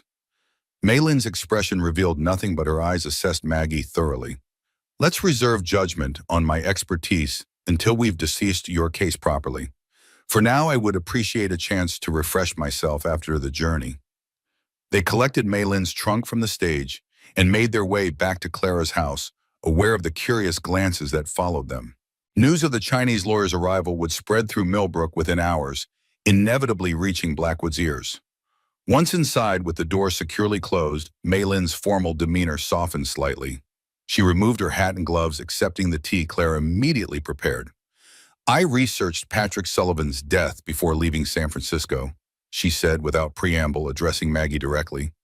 "The official report listed as an accident, but the circumstances are suspicious at best, especially given the timing in relation to the property foreclosure proceedings." Maggie wasn't surprised by this directness. It matched what Clara had told her about her niece's methodical approach. "The timing wasn't coincidental," she confirmed. "Patrick discovered something that threatened Blackwood, something worth killing for." Over the next hour, Maggie shared everything she had learned. Patrick's hidden note, the journal entries about unusual rock formations, Edith's revelations about the altered survey boundaries and the potential silver deposits. Maylin listened without interruption, occasionally making notes in a small leather-bound book. "This is more complex than I anticipated," she said when Maggie finished, "and potentially more significant. We're not just dealing with a wrongful death or property dispute, but systematic fraud that undermines the legal foundation of land ownership throughout the region. Can such fraud be proven after so many years?" Maggie asked the practical question that had been nagging at her since Edith's revelations. Maylin considered this, her expression thoughtful. "American property law places great emphasis on documentation, but physical evidence can supersede paper records in certain circumstances. If we can locate the original boundary marker your husband found, and if it can be authenticated as part of the 1869 survey, we have a starting point." "Blackwood controls the property now," Maggie pointed out. "His men would prevent any attempt to search for the marker." "Legal channels exist for obtaining access to disputed property," Maylin replied. "However, given Blackwood's influence locally, we may need to pursue alternative approaches." She glanced at her aunt. "Clara mentioned a federal agent is also investigating Blackwood." Maggie nodded, explaining Grant's role and the information he'd shared about Blackwood's criminal activities across territorial lines. Maylin's expression remained neutral, but Maggie sensed a subtle shift in her assessment. "Federal involvement complicates matters. Treasury agents have specific jurisdictions and priorities that may not align with your personal justice." "That's what your aunt said," Maggie acknowledged. "But his resources and authority could be valuable allies." "Or dangerous complications," Maylin countered. "In my experience, federal cases prioritize clean convictions over messy truths. They may be willing to sacrifice certain aspects of justice, like your property rights, to secure their preferred charges." The assessment was coolly pragmatic, reflecting a sophistication about legal maneuvering that Maggie hadn't expected. "What do you suggest then?" Maylin closed her notebook, decision apparently reached. "We pursue parallel strategies. I'll begin the legal groundwork for challenging the property transfer based on the boundary dispute. Meanwhile, we need to locate and document the boundary marker your husband found, ideally with witnesses whose testimony would be credible in court." "And Blackwood's town meeting this afternoon?" Maggie asked. Grant suggested we attend. "Absolutely," Maylin agreed. "Public forums reveal vulnerabilities that private investigations might miss. And my presence will send a message that you're not without resources." A hint of steel entered her voice. Blackwood should understand that his actions now face scrutiny beyond his sphere of influence. The pragmatic confidence in her approach reassured Maggie. Where Grant offered vague promises of federal justice, Maylin provided concrete legal strategies focused specifically on securing her rights. "There's something else to consider," Maggie said, recalling Reynolds's warning. "Blackwood is offering rewards for information about documents Patrick might have left behind. He knows my husband discovered something, but not exactly what." "That gives us a temporary advantage," Maylin noted, "but it also confirms his desperation." She glanced at Clara. "Aunt, is your home secure? Documents like these would be devastating in the wrong hands." Clara nodded toward a floorboard near the hearth. "Hidden space beneath. Not perfect, but better than most." "We should make copies of the essential documents," Maylin suggested. "Store them separately as insurance." The morning passed in careful preparation. Maylin reviewing the legal aspects of mining claims and boundary disputes, Clara preparing herbal remedies she claimed would strengthen mind for coming battle, and Maggie studying Patrick's journal with renewed purpose, searching for any additional clues he might have left. As midday approached, Clara served a simple meal while they discussed strategy for the town meeting. "Observe only," Maylin advised Maggie. "Let Blackwood reveal his intentions without provocation. My presence beside you will communicate that you have legal representation without directly challenging him yet." "And if he confronts me?" Maggie asked, recalling the humiliation at the saloon. "Deflect, don't engage," Maylin replied. "This is an information-gathering opportunity, not a confrontation." She paused, considering. "However, if he directly references your husband's death or property, a carefully worded question about the original survey boundaries might be valuable just to gauge his reaction." The clock on Clara's mantle chimed one signaling time to prepare for the meeting scheduled for 2 o'clock in the town hall. As Maggie changed into her best remaining dress, still shabby compared to what she once owned, but clean and dignified, she felt a strange calm descend. After days of reaction and discovery, She was finally taking proactive steps toward justice. The town hall located beside the church at the center of Millbrook was already filling when they arrived. Maggie noted the careful social stratification of the seating. Blackwood's allies and business associates occupied the front rows while ordinary townspeople filled the middle section. The rear seats where Clara led them held those of lower social standing miners' ranch hands and the few non-white residents of Millbrook. Maylin's presence drew immediate attention, whispers spreading through the assembled crowd. Her composure never wavered as she took her seat beside Maggie, her leather satchel placed precisely on her lap, her expression one of professional interest rather than discomfort. Grant was already present, positioned near the middle of the hall, where he could observe without drawing undue attention. He acknowledged Maggie with a nearly imperceptible nod, his gaze lingering curiously on Maylin, before returning to his pose as an interested journalist. At precisely 2 o'clock, the side door opened, and Harrison Blackwood strode in, followed by Sheriff Reynolds and Mayor Wallace, a figurehead whose primary qualification for office was his unwavering support for Blackwood's initiatives. Blackwood wore a suit even finer than usual, his appearance calculated to impress and intimidate. "Good afternoon, friends and neighbors," he began, his voice carrying effortlessly through the hall. "Thank you for taking time from your busy schedules to discuss Millbrook's future. As many of you know, I've always believed in this town's potential, even when others wrote it off as just another failed mining settlement." Murmurs of agreement rose from his supporters in the front rows. Blackwood smiled, a practiced expression of benevolent authority. "Today, I'm pleased to announce a series of investments that will secure Millbrook's prosperity for generations to come." He paused, surveying the crowd with the satisfaction of a man who knows his words carry weight. First, the expansion of the Blackwood Hotel, creating jobs for at least 20 additional workers. Second, improvements to the main street, including proper drainage systems and wooden sidewalks. And third, most exciting of all, the reopening of mining operations in the Northern Hills. This last announcement sent a ripple of genuine surprise through the crowd. The mines had been abandoned years ago when the initial claims proved disappointing. What had changed to make them viable again? Recent geological surveys, Blackwood continued as if anticipating the question, have identified promising new veins that were overlooked during the initial rush. Modern extraction methods make these deposits economically viable in ways they weren't before. Maggie felt her heart rate accelerate. The Northern Hills bordered the Sullivan Ranch, specifically the area where Patrick had noted unusual rock formations and found the boundary marker. Blackwood wasn't just consolidating his hold on the town, he was preparing to exploit the silver deposits Patrick had discovered. These initiatives require cooperation and investment from all of us. Blackwood went on, his tone shifting to one of serious community responsibility. To that end, I'm proposing a special assessment on local businesses to fund the street improvements in the formation of a new mining corporation in which all citizens can purchase shares. Mayor Wallace stepped forward at this point, his enthusiasm clearly rehearsed. "Mr. Blackwood has generously offered to match every dollar invested by Millbrook residents with $3 of his own capital. This is an unprecedented opportunity for our community." The calculated nature of the performance was obvious to Maggie, though many in the audience seemed genuinely impressed. Blackwood was offering the illusion of partnership while ensuring he maintained controlling interest in the venture. More importantly, he was creating a financial incentive for the townspeople to support his plans and, by extension, to oppose anyone who might threaten them.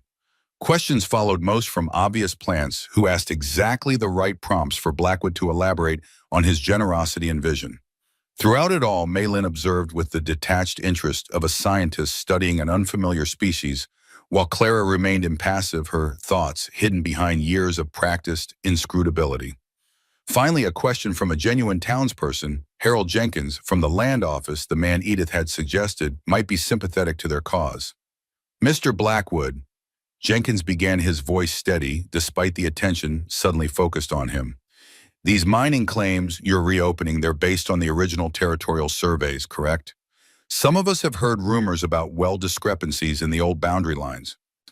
A momentary flash of something anger-concerned crossed Blackwood's face before his smile reasserted itself. "An excellent question, Mr. Jenkins. As you know, property boundaries in the early territorial days were sometimes imprecisely marked. However, all current mining claims are fully documented and legally recorded with both the county and territorial offices. His gaze swept the room, briefly lingering on Maggie. Any suggestion of impropriety in these records would be not only false, but potentially libelous. The warning was clear, and Jenkins subsided, though Maggie noted he did not look convinced. The meeting continued with discussions of timelines and logistical details, but the essential information had been revealed. Blackwood was accelerating his plans to exploit the silver deposits, using the town's economic interests as both cover and shield against potential opposition. As the formal portion of the meeting concluded and people began to mingle, Maggie noticed Grant making his way casually toward them. Before he could reach their position, however, Blackwood himself approached, his smile fixed firmly in place. "Mrs. Sullivan," he greeted her with artificial warmth, "I'm pleased you could attend. I've been meaning to speak with you about your late husband's property." "Former property," Maggie corrected, keeping her tone neutral, as Malin had advised. "Since you've claimed ownership through foreclosure." "A regrettable business necessity," Blackwood replied smoothly. "However, in light of the developments discussed today, I might be willing to reconsider certain arrangements." His gaze shifted to Malin, curiosity evident. "I don't believe we've had the pleasure." Malin extended her hand professionally. "Malin Wu, attorney at law. I'm representing Mrs. Sullivan in matters related to her husband's estate." If Blackwood was surprised by the introduction of a female Chinese lawyer, he concealed it well. "I wasn't aware Mrs. Sullivan had engaged legal counsel, though I'm not sure what complex legal matters a widow with no property might require. Wrongful death investigations often involve complexities beyond property considerations," Malin replied evenly, "as do challenges to fraudulent foreclosures based on original boundary disputes." The direct reference to both Patrick's death and the boundary issue struck home. Blackwood's smile tightened, though his composure didn't crack entirely. "Strong accusations require strong evidence, Miss Wu. I trust you understand the legal implications of unfounded claims." "I understand the legal implications of all my actions, Mr. Blackwood. It's my professional obligation." Malin's calm was unshakable, her gaze steady. "As is my duty to thoroughly investigate any matter affecting my client's interests, including discrepancies between recorded property lines and original survey markers." The reference to survey markers visibly unsettled Blackwood, though he recovered quickly. "Well, this sounds like a conversation best continued in a more private setting. Perhaps you'd both join me for dinner at the hotel this evening at 7 o'clock. Unfortunately, my client's condition makes evening engagements difficult." Malin declined smoothly, nodding toward Maggie's pregnancy. "Perhaps tomorrow morning would be more suitable." Of course, of course. The comfort of expectant mothers is paramount." Blackwood's solicitous tone couldn't disguise the calculation in his eyes. "Tomorrow at 10 then. My office at the hotel." He nodded to them both and moved away immediately, engaging Mayor Wallace in animated conversation. "He's rattled," Malin observed quietly. The reference to survey markers struck a nerve. "He's also trying to buy time," Maggie noted. "Figure out exactly what we know and how much evidence we have." "Precisely, which is why we need to locate that boundary marker before our meeting tomorrow." Malin glanced around the hall where people were gradually dispersing. "The land office closes at 5. We should speak with Jenkins while we have the opportunity." They made their way across the room to where Jenkins stood examining a map of the proposed street improvements. He looked up at their approach, recognition and wariness crossing his face. "Mrs. Sullivan," he acknowledged with a nod, "I was sorry to hear about your husband. Patrick was a good man." "Thank you, Mr. Jenkins. This is Malin Wu, my attorney." Maggie kept her voice low, conscious of potential eavesdroppers. "We'd like to speak with you about some land records if you have a moment." Jenkins glanced around nervously. "Not here. The land office in 30 minutes. Use the back entrance." Without waiting for a response, he moved away, engaging another townsperson in loud conversation about drainage requirements. As they prepared to leave the hall, Grant intercepted them near the door.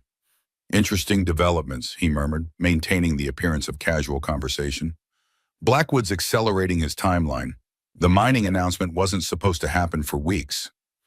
"He's responding to perceived threats," Malin replied, assessing Grant with the same cool evaluation she'd applied to Blackwood. "Your presence, my arrival, Mrs. Sullivan's investigations, he's feeling pressured." Grant nodded, accepting the analysis without questioning who Malin was or what her role entailed. Pressure makes men careless, but it also makes them dangerous. He glanced meaningfully at Maggie. Be careful with Jenkins. He's walking a delicate line between cooperation and self-preservation. With that cryptic warning, he tipped his hat and departed, maintaining his cover as a curious journalist rather than a federal agent. Outside, the afternoon sun cast long shadows across Millbrook's dusty streets. Clara, who had remained silent throughout the exchanges, finally spoke. Many players moving now, board becoming crowded. Indeed, Maylin agreed. In the next few moves will determine whether we're playing chess or simply being played. She straightened her already impeccable posture. Let's see what Mr. Jenkins has to offer before we commit to any strategy. As they made their way toward the land office, Maggie felt the baby shift restlessly within her. She placed a protective hand over her belly, silently renewing her vow to secure justice and safety for this child who would never know their father.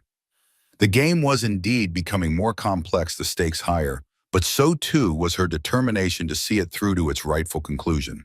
Behind them, the town hall emptied as Millbrook's citizens returned to their daily routines, most unaware that the foundations of their community, both literal and figurative, were about to be challenged in ways that would reshape their shared future. The truth buried for decades was finally working its way to the surface like water finding its inevitable path downhill, carving away deception to reveal the bedrock of justice beneath. The land office occupied a small brick building between the bank and the telegraph office, its weathered sign barely legible after years of Montana sun and winter storms. As instructed, Maggie, Maylin, and Clara approached from the alley behind, finding the back door unlocked as promised. Inside the office was a testament to the bureaucratic nature of land management, walls lined with maps of varying ages, shelves stuffed with ledgers, recording property transactions stretching back to Millbrook's founding, and a large central desk buried under stacks of documents awaiting processing. The musty scent of old paper filled the air, mingling with the sharper smell of ink and dust. Harold Jenkins waited by a small table in the corner, nervously arranging several folders. He glanced up at their entrance relief, briefly crossing his face before anxiety reasserted itself. Mrs. Sullivan, he greeted, her voice hushed despite the empty office. Miss Wu, Mrs. Wu, thank you for your discretion. He gestured to the chairs around the table. We don't have much time. Blackwood has eyes everywhere, and questions about land records won't go unnoticed for long. As they settled into the offered seats, Maggie studied Jenkins more carefully. He was perhaps 50, with the pale complexion of a man who spent his life indoors among papers, rather than working the land they described.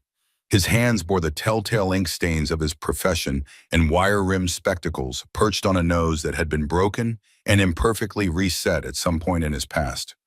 Mr. Jenkins, Maylin began her professional demeanor, establishing immediate authority. We understand you might have information regarding the original territorial surveys of this region, specifically those conducted in 1869. Jenkins's eyes widened slightly.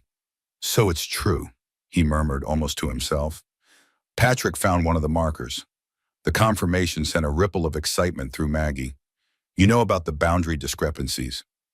Rumors mostly, whispers passed down through the years. Jenkins pulled one of the folders closer, opening it to reveal a yellowed map. My father worked for the land office before me. He always maintained that the official survey had been adjusted to benefit certain interests. Harrison Black, Maylin stated rather than asked. Jenkins nodded.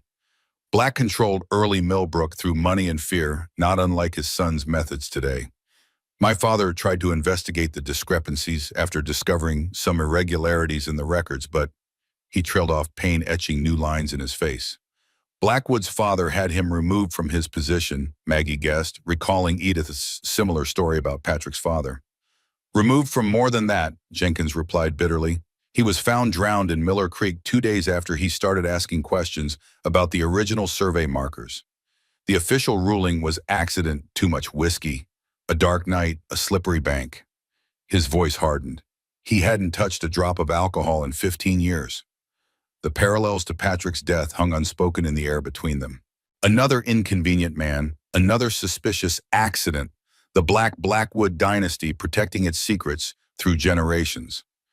We need access to the original survey records, Maylin said, redirecting the conversation to practical matters.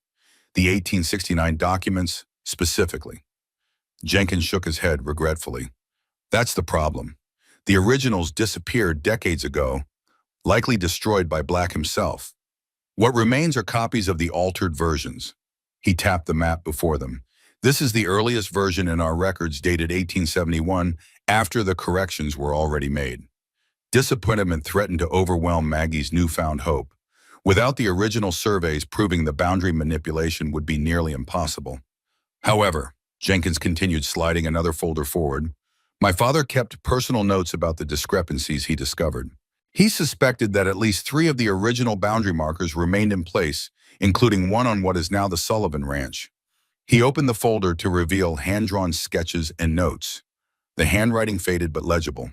According to his investigations, Miller Creek's true course runs nearly a mile east of its position on official maps, which would place significant portions of Blackwood's mining claims on property that was never legally his to claim. Malin studied the notes intently, her expression revealing nothing. These are helpful, but without the original survey documents or physical evidence of the actual boundaries, they're essentially hearsay from a legal perspective. The physical marker Patrick found would be evidence, Maggie pointed out. If we could access it, document its existence and location. Which brings us to our primary obstacle, Malin replied. Blackwood now controls the property where the marker is located and would prevent any attempt to examine it. Jenkins cleared his throat nervously. Actually, there might be a way. He unrolled a larger map across the table. The Sullivan Ranch borders public land to the north, technically under territorial jurisdiction rather than private ownership. If the marker is close enough to this boundary, you might be able to access it without trespassing on what Blackwood now claims as his property. Maggie leaned forward, studying the map. The northern pasture where Patrick had noted finding the marker was indeed close to the territorial land. How accurate are the current boundary lines between the ranch and territorial land? Malin asked, the lawyer's mind immediately identifying the potential legal complication. Jenkins grimaced. That's the irony. Those boundaries are based on the altered survey as well. If the original survey were correct, the public land would extend significantly further south, encompassing much of what Blackwood now claims. A perfect circle of fraud, Clara observed quietly. False lines create false claims which defend false boundaries. Precisely, Jenkins agreed. Breaking that circle requires physical evidence that predates the fraud, like an original boundary marker. Maggie felt a renewed sense of purpose. If they could locate the marker Patrick had found, they might break the entire fraudulent foundation of Blackwood's empire. There's something else you should know, Jenkins added, his voice dropping even lower. 2 days ago, Blackwood sent men to the northern section of the ranch, the area where Patrick likely found the marker. They've been digging and searching for something. I believe he's trying to locate and remove any physical evidence of the original boundaries before it can be used against him. Alarm shot through Maggie. How much time do we have? Not much, Jenkins admitted. They've been working systematically across the northern pasture. If they haven't found it yet, they will soon. Malin closed the folder of notes, decision apparently reached. We need to move quickly. Tonight if possible. Tonight, Maggie repeated, surprised by the sudden urgency. Blackwood expects to meet us tomorrow at 10. He'll be prepared with legal countermeasures by then. If we're going to find this marker, it must be before he realizes we're actively searching for it. Malin turned to Jenkins. Can you provide detailed directions to the area where the marker is most likely located? Jenkins nodded, pulling out a fresh sheet of paper. Based on my father's notes and the proximity to the public land boundary, I believe it would be here. He marked a spot on the map. There's an old trapper's trail that approaches from the territorial land. It's seldom used now, but would allow access without crossing the ranch property directly. As Jenkins sketched detailed directions, Clara spoke up unexpectedly. Sheriff Reynolds might help. The suggestion drew surprised looks from everyone at the table. The sheriff? Jenkins asked skeptically. He's Blackwood's man. Not entirely, Clara replied. His wife lives because of my medicine, and he warned Maggie yesterday about Blackwood's interest in Patrick's documents. He walks a narrow path between duty and conscience. Malin considered this. A law enforcement witness to the boundary marker would significantly strengthen our case, but approaching Reynolds directly risks alerting Blackwood. I may be able to help with that, Jenkins offered. Reynolds stops by the office every Friday afternoon today to review new property registrations. Its routine wouldn't raise suspicions. If you happen to be here when he arrives, the possibility of securing the sheriff's cooperation, or at least his witness, was too valuable to ignore. They agreed to return at 4 o'clock when Reynolds typically conducted his weekly review. "There's one more thing," Jenkins said as they prepared to leave. "The federal agent Grant. He was here yesterday asking questions about property records related to Blackwood's holdings." "What kind of questions?" Maylin asked, instantly alert. "Specifically about mining claims and mineral rights. He seemed particularly interested in the legal procedures for challenging property boundaries." Jenkins adjusted his spectacles nervously. "I didn't tell him about the altered survey, wasn't sure how much to trust him, but he's clearly pursuing a similar line of investigation. This information required careful consideration. Grant's parallel investigation could either strengthen their position or complicate it depending on his ultimate objectives." "Thank you for the warning," Maylin said, "and for your assistance today. I understand the risk you're taking." Jenkins's expression grew solemn. "My father died trying to expose this fraud. Patrick Sullivan died for the same reason.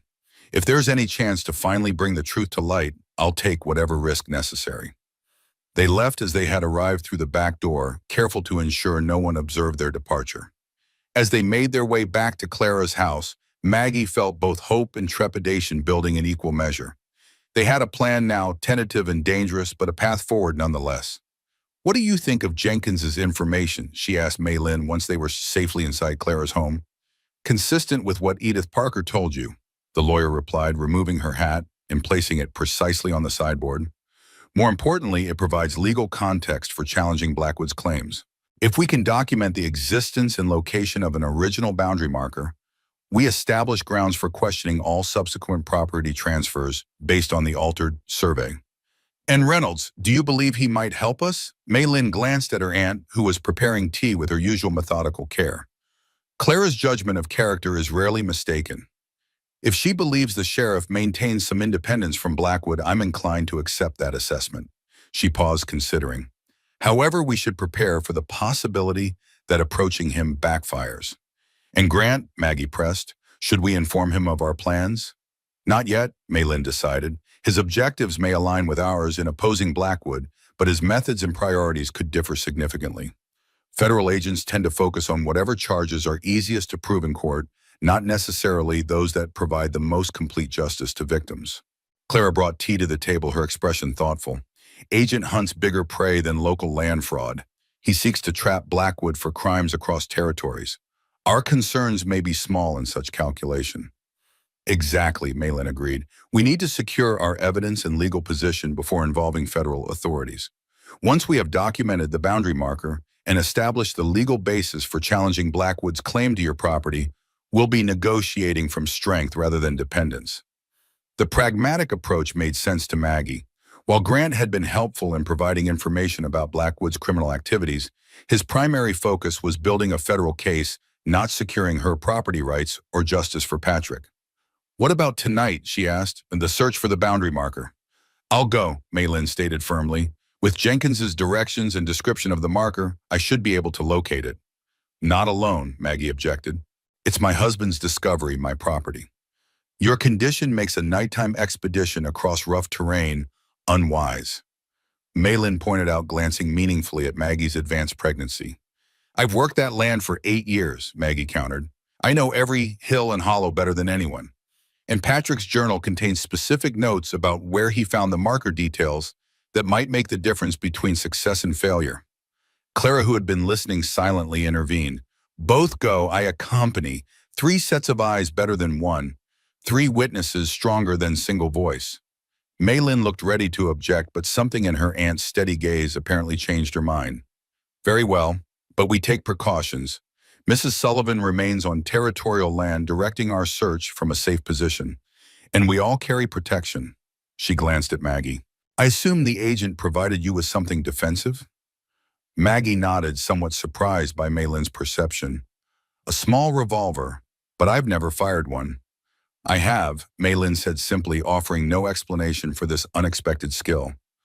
"We'll hope such measures prove unnecessary, but Blackwood has already demonstrated his willingness to eliminate threats to his interests." The reminder of the danger they faced sobered them all. They spent the remaining hours before their meeting with Reynolds reviewing Patrick's journal entries about the northern pasture, memorizing Jenkins's directions, and preparing for a night expedition that could change everything or cost them their lives if discovered. Sheriff Reynolds arrived at the land office precisely at 4, his weathered face registering brief surprise at finding Maggie, Maylin, and Clara already seated with Jenkins at the document table.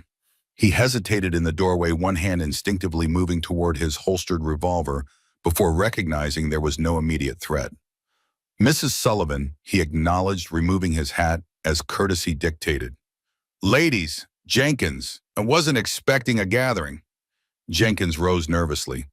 "Just finishing some business related to Mrs. Sullivan's husband's estate sheriff. Miss Wu is her legal representative." Reynolds studied Maylin with frank curiosity, clearly not accustomed to female lawyers, let alone Chinese ones. To his credit, he showed no overt disrespect, merely nodding in acknowledgement. "Convenient timing," he observed, caution evident in his tone. "I have my weekly review to conduct." "Actually, Sheriff," Maggie said, deciding directness was their best approach, "we hope to speak with you privately." Reynolds' expression revealed nothing, but his posture stiffened slightly. About justice," Maggie replied simply, "for my husband and for others who have suffered similar fates." A complex emotion crossed Reynolds' face, something between guilt and resignation. He glanced toward the door, then deliberately closed it and turned the key in the lock. "5 minutes," he said, removing his hat and placing it on the desk. "Then I never heard whatever you were about to say." Maylin took the lead, her professional manner establishing immediate authority, despite her gender and ethnicity, two characteristics that would normally diminish her standing in a man like Reynolds' estimation. "Sheriff, we have reason to believe Patrick Sullivan's death was not accidental, but rather the result of his discovery of evidence that threatens Harrison Blackwood's land claims." She laid out the essential facts with precision: the altered survey boundaries, the missing original documents, Patrick's discovery of an authentic boundary marker, and the likely connection to silver deposits on the Sullivan property. Reynolds listened without interruption, his expression growing grimmer with each revelation. When Maylin finished, he remained silent for several long moments, absently tracing a scar on his knuckle with his thumb. "You're suggesting a conspiracy stretching back decades," he finally said, "involving not just Blackwood, but his father before him. Fraud on a scale that would undermine property rights throughout the region." "The evidence points in that direction," Maylin confirmed, "and suggests a pattern of eliminating those who discover the truth, including Patrick Sullivan, Mr. Jenkins' father, and potentially others." Reynolds' gaze shifted to Clara. "Your husband worked on the railroad during the original surveys, didn't he?" Mrs. Wu had some connection to the survey teams? Clara nodded, surprise flickering briefly across her usually composed features. "He carried equipment, dug marker posts, kept records of where markers placed, and died rather suddenly, as well as I recall." Reynolds continued, revealing unexpected knowledge of local history. "Fever, they said." "Very sudden fever." Clara agreed, her eyes narrowing. "For very healthy man." Reynolds sighed heavily, a man carrying a burden too long concealed. "When I took this job 12 years ago, Millbrook was still recovering from the mining bust. Blackwood's father had just passed, leaving his son to take over the family enterprises. I was told to respect certain arrangements. That kept the town functioning." He rubbed his jaw, decision apparently forming. "But I never signed on for murder." "Are you saying you have knowledge of Patrick Sullivan's death being deliberate?" Maylin asked, careful to avoid leading the question. "Knowledge, no. Suspicions, yes." Reynolds looked directly at Maggie. "Your husband came to me about 3 days before his death. Said he'd discovered something important about property boundaries. Wanted to know the legal process for challenging established claims." He shook his head regretfully. "I told him to take it to the territorial courts, keep it quiet locally until he had official backing. Next thing I hear, he's dead from a riding accident." The confirmation that Patrick had been actively seeking legal recourse before his death strengthened their case considerably. "Sheriff," Maggie said, her voice steady despite the emotion churning beneath, "we believe the boundary marker Patrick discovered still exists on our property, the northern section near where it borders territorial land. We intend to locate and document it as evidence." Reynolds' expression sharpened. "That's Blackwood land now, legally speaking. Entering would be trespassing. Not if accessed from the territorial side," Maylin countered. and not if the actual boundary line differs from current records due to fraud. Reynolds considered this legal nuance, clearly weighing his official duties against his private doubts. "What exactly are you asking of me?" "Your presence," Malin stated simply, "as a law enforcement witness to the discovery and documentation of the boundary marker. Your testimony would significantly strengthen the legal challenge to Blackwood's claims." "You're asking me to directly oppose the most powerful man in Millbrook," Reynolds observed, though his tone suggested consideration rather than refusal. "The man who effectively controls my position and livelihood." "I'm asking you to uphold the law," Malin corrected gently. "The actual law, not Blackwood's version of it." Reynolds fell silent again, internal conflict evident in his expression. Finally, he looked at Clara. "Your treatment saved my Martha when the doctor said there was no hope. I owe you a debt I can't repay." His gaze shifted to Maggie. "And I've wondered about your husband's death since it happened. Too convenient, too clean." He straightened, decision apparently reached. "I won't actively participate in your search, can't risk being seen openly opposing Blackwood without solid evidence. But if you find this marker, get word to me. I'll come document it, officially provide the law enforcement verification you need for legal proceedings." It wasn't the full support they'd hoped for, but it was more than Maggie had expected. Reynolds was offering a compromise that maintained his official neutrality while providing crucial assistance if they succeeded. "Thank you, Sheriff," she said sincerely. Reynolds reclaimed his hat, moving toward the door. "Don't thank me yet. Blackwood has men watching the northern section of your ranch, the same area you're interested in. They're not just surveying for mining operations. They're looking for something specific." He unlocked the door, pausing with his hand on the knob. "Be careful. Blackwood's father made problems disappear. His son learned the family business well." With that warning, he departed, leaving them to contemplate both the risk and potential reward of their planned expedition. "He'll help," Jenkins observed once Reynolds was gone. "Not openly, but he will. That's more than most would dare against Blackwood." "It's enough," Malin decided.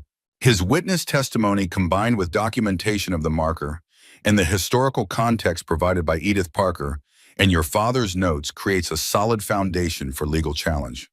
They finalized arrangements for the evening's expedition, timing equipment, rendezvous points with Jenkins, providing additional details about the old trapper's trail that would lead them to the likely location of the boundary marker. As dusk approached, they left the land office separately, Jenkins remaining behind to maintain appearances of normal business operations. The hours until nightfall passed with agonizing slowness. Clara prepared a simple but nourishing meal, insisting they would need their strength for the journey ahead. Malin studied territorial property law with focused intensity, occasionally making notes in her small leather-bound book. Maggie reviewed Patrick's journal one final time, committing the relevant entries to memory in case they needed to leave the document behind for safety. As they prepared to depart, Clara distributed small packets of herbs to each of them.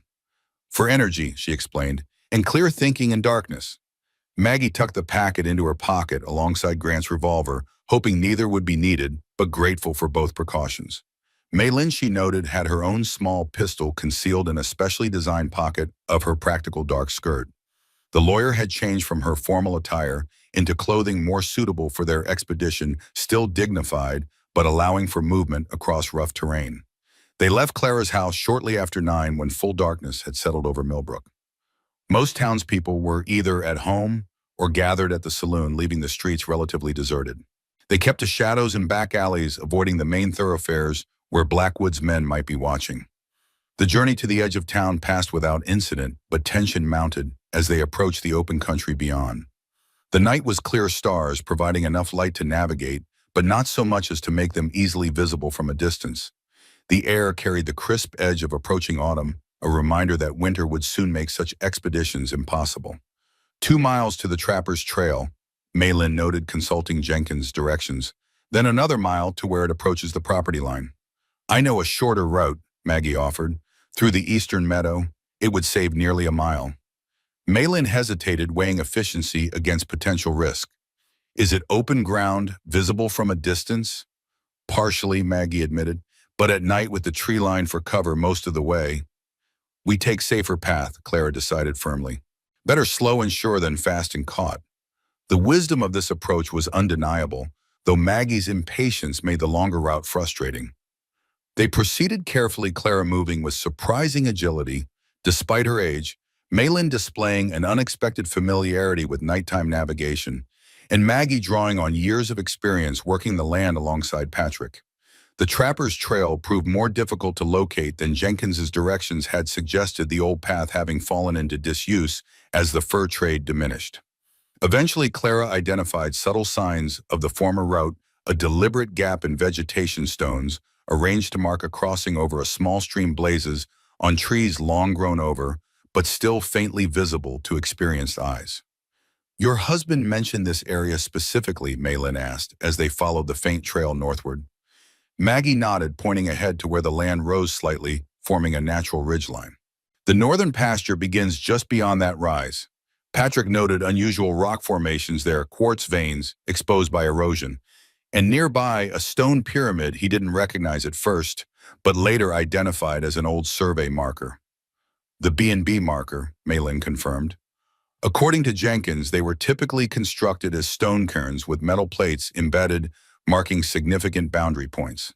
As they crested the ridge, the landscape opened before them, bathed in starlight. The northern pasture of the Sullivan Ranch stretched out, gently rolling grassland interspersed with rocky outcroppings.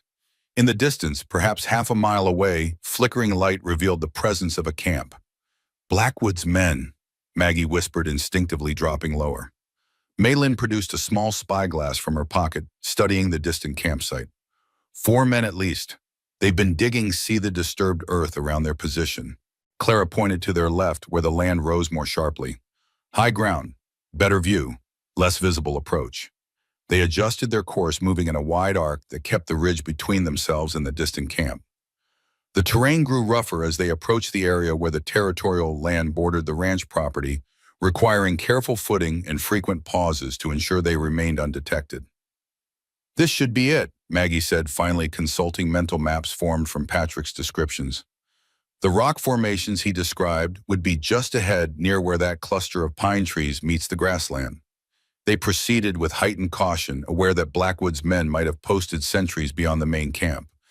The quartz formations became visible as they drew closer, pale veins running through darker stone, catching the starlight like frozen lightning across the rocky outcroppings.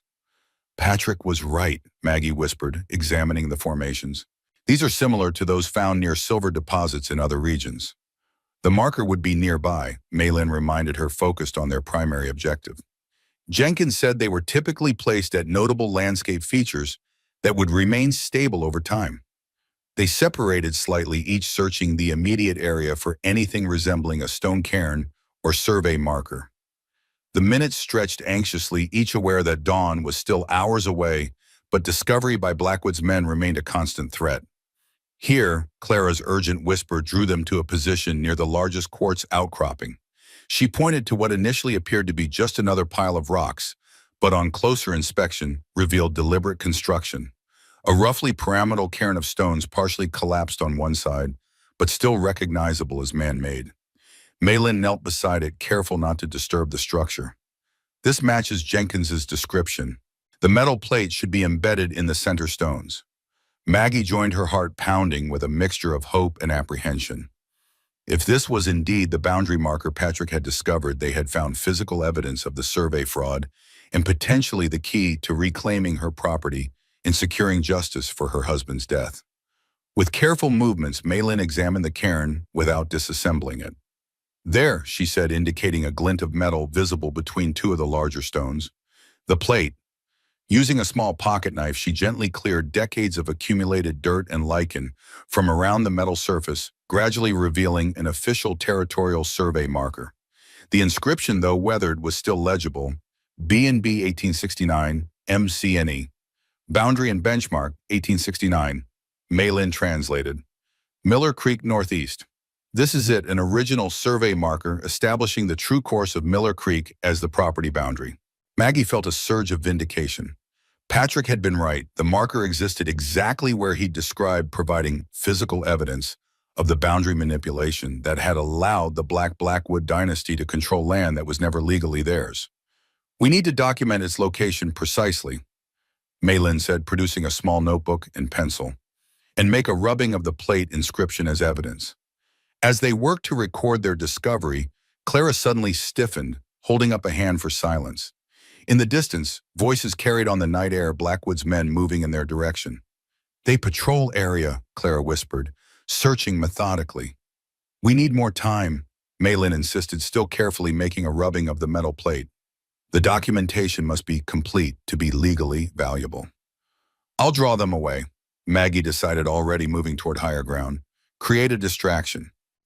"Too dangerous," Maylin objected, but Maggie was already beyond immediate reach. "Finish the documentation," Maggie called back softly. "I'll meet you at the rendezvous point." Before either Clara or Maylin could prevent her, Maggie moved quickly along the ridgeline, deliberately choosing a path that would make noise while leading away from their position. She dislodged a small cascade of stones, the clatter distinct in the night stillness.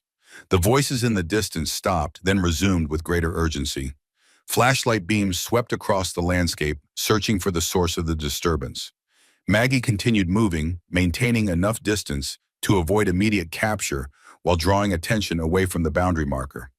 The baby shifted uncomfortably within her, as if protesting this reckless plan, but she pressed on, determined to provide Maylin the time needed to complete their crucial documentation.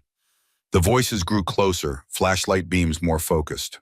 Maggie ducked behind an outcropping, calculating her next move. She needed to lead the search party on a sufficient chase without being caught, a delicate balance made more challenging by her pregnant condition. A beam of light swept across her position, missing her by inches. She held her breath, pressing deeper into the shadows of the rocky shelter. The baby kicked sharply, causing her to gasp involuntarily. The sound, slight as it was, caught the attention of the nearest searcher. "Over here," a man's voice called. "I heard something." Footsteps approached her hiding place, the light now directly aimed at the rocks concealing her. Maggie felt for the revolver in her pocket, praying she wouldn't need to use it, but prepared to defend herself if necessary. Just as the searcher was about to round the outcropping, a bird call echoed from the opposite direction, a whippoorwill's distinctive song that was decidedly out of place in this season and terrain. The searcher hesitated, his attention diverted by this new anomaly. The call came again, more insistent, drawing the search party away from Maggie's position. She recognized Clara's strategy, using her knowledge of nature to create a more effective distraction than Maggie's noisy retreat had provided. Taking advantage of the diversion, Maggie slipped from her hiding place and moved carefully back toward their agreed rendezvous point, a stand of pines marking the clear border between ranch property and territorial land. Her progress was painfully slow, each step measured to avoid creating noise that might redirect the searcher's attention. As she approached the rendezvous point, a figure emerged from the shadows, causing her heart to race until she recognized Maylin's distinctive silhouette. "That was foolish," the lawyer admonished in a fierce whisper, "but effective." We completed the documentation, precise location rubbings of the inscription, measurements of the cairn, and notes on its relationship to the quartz formations. "Clara," Maggie asked anxiously, "creating an elaborate series of false trails." Maylin replied with a hint of admiration. "She has remarkable skills for someone her age." As if summoned by the mention, Clara materialized beside them, moving with the silent grace of someone accustomed to navigating hostile environments undetected. "We go," she said simply. "They confused now, but not for long." They retreated along the trapper's trail, their pace faster now that their objective had been achieved. Behind them, they could hear Blackwood's men regrouping, their search pattern becoming more organized as they recovered from Clara's diversionary tactics. The return journey to Millbrook seemed both interminable and rushed, each of them acutely aware that their discovery would mean nothing if they were caught before reaching safety. They avoided the main roads into town, instead circling around to approach Clara's house from the least visible direction. It was well past midnight when they finally closed Clara's door behind them, the simple wooden barrier feeling like a fortress wall separating them from the dangers they'd just navigated.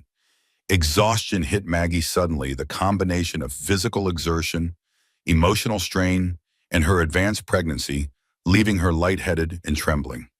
Clara immediately guided her to a chair, pressing a cup of strengthening tea into her hands, while Maylin secured their precious documentation.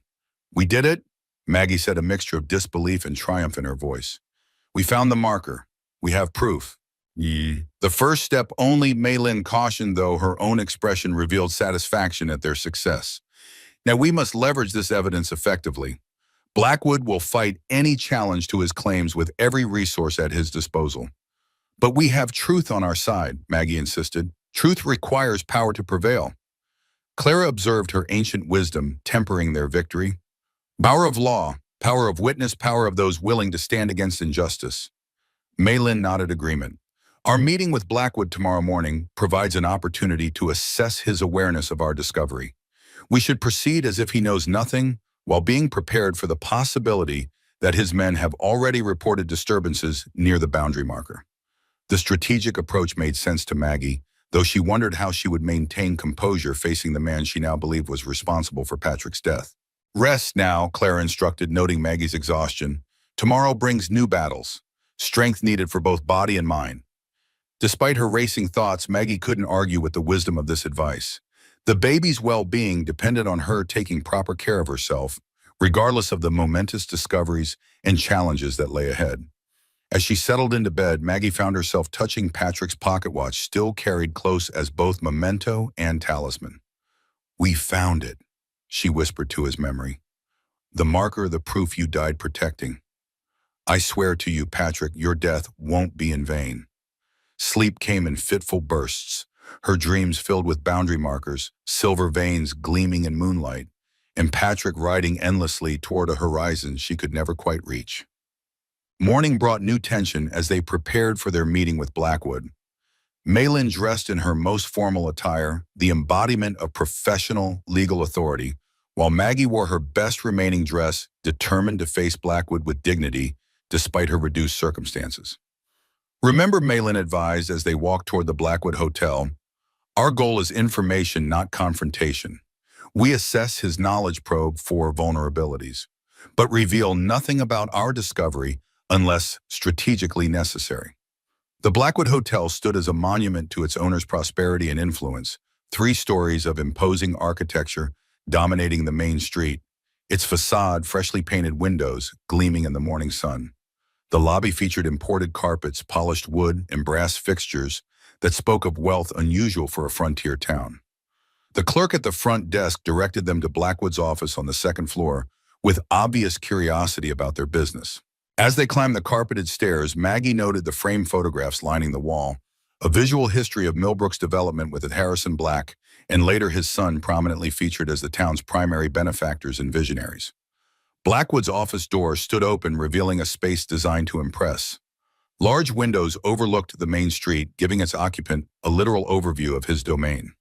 The furniture was substantial, and clearly expensive bookshelves displayed leather-bound volumes that Maggie suspected were chosen more for appearance than content, and a large map of the region dominated one wall, the altered version naturally showing property lines that benefited Blackwood's interests. Harrison Blackwood himself sat behind a massive desk, his posture one of casual authority as he reviewed documents before him. He looked up at their arrival, his expression revealing nothing beyond polite acknowledgement. "Mrs. Sullivan, Miss Wu," he greeted them, rising with practiced courtesy. "Please be seated. Can I offer you refreshment? Coffee, tea?" They declined the offer, taking the chair's position before his desk. Maggie noted the careful arrangement. Blackwood elevated slightly on a larger chair. Visitors positioned to look up at him, the morning sun through the windows behind him, casting his face in shadow while fully illuminating theirs. Every detail calculated to establish and maintain his dominant position.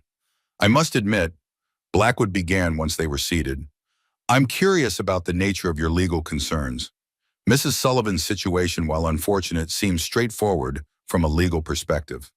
The foreclosure proceedings were fully documented and executed according to territorial law." Maylin smiled, slightly unintimidated by his positioning or presumptions. "Legal matters are rarely as straightforward as they initially appear, Mr. Blackwood, particularly when they involve property boundaries established under questionable circumstances." A flicker of something concerned irritation crossed Blackwood's face before his practiced charm reasserted itself. "Property boundaries, I'm afraid I don't follow your meaning, Miss Wu." "Let me be more specific," Maylin continued, her tone remaining professional rather than confrontational. "We've been examining the history of land surveys in the Millbrook region, particularly those conducted in 1869 and subsequently adjusted in official records. The deliberate pause on adjusted hit its mark. Blackwood's fingers tightened almost imperceptibly on the pen he held. Historical surveys are fascinating, of course, he replied, his voice steady, but lacking its previous casual confidence. Though I fail to see their relevance to Mrs. Sullivan's current situation. Their relevance becomes clear when one considers that property claims throughout this region, including your own, are based on survey boundaries that may not reflect the original accurate assessments. Malin's directness was tempered by her careful phrasing, suggesting possibilities rather than making accusations. Blackwood set down his pen, giving them his full attention now. These are serious insinuations, Miss Wu. I hope you have substantial evidence to support them. Evidence exists, Malin replied simply, neither confirming nor denying their possession of it. The question is how best to proceed given that evidence. Understanding dawned in Blackwood's eyes. This was not merely a legal challenge, but a negotiation. I see, he said, leaning back slightly. And what outcome would you consider satisfactory in this proceeding, Isha? Malin glanced at Maggie, silently yielding the response to her client. This was the moment to establish her primary objectives, what justice would look like from her perspective. Recognition of my rightful claim to the Sullivan Ranch, Maggie stated firmly, compensation for improvements made to the property during our ownership, an acknowledgement of the true circumstances of my husband's death. The last item visibly unsettled Blackwood, though he quickly masked his reaction. Your husband's tragic accident has been officially documented, Mrs. Sullivan. Reopening that matter serves no constructive purpose. We disagree on that point, Maggie replied, maintaining the calm dignity Malin had advised despite the rage simmering beneath. Patrick's death was neither tragic nor accidental. It was the deliberate silencing of a man who discovered fraud that threatens your entire empire. The direct accusation hung in the air between them. Blackwood's expression hardened, his practiced charm giving way to something colder and more authentic. You're playing a dangerous game, Mrs. Sullivan, he said quietly. Accusations of fraud and murder require extraordinary proof. Proof I don't believe you possess despite your lawyer's careful implications. The B&B marker still exists, Maggie replied, deciding that revealing their discovery might shake Blackwood's confidence. Exactly where Patrick found it. Physical evidence of the original survey boundaries that prove your claims and your father's before you are built on deliberate fraud. The effect was immediate and dramatic. Blackwood's composure cracked entirely, his face paling before flushing with anger. You've been trespassing on my property, he accused, rising halfway from his chair before mastering himself. Technically, according to the original survey boundaries, we were on public land, Malin corrected smoothly.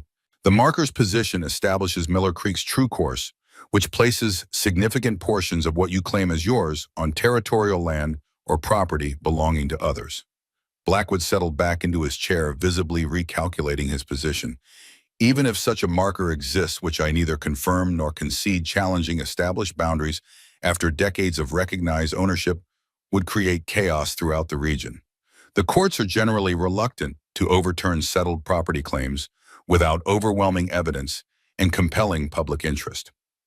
The territorial authorities might disagree, Malin suggested, particularly when the evidence includes not only the physical boundary marker, but documentation of systematic fraud perpetrated by your father and continued under your management. Documentation.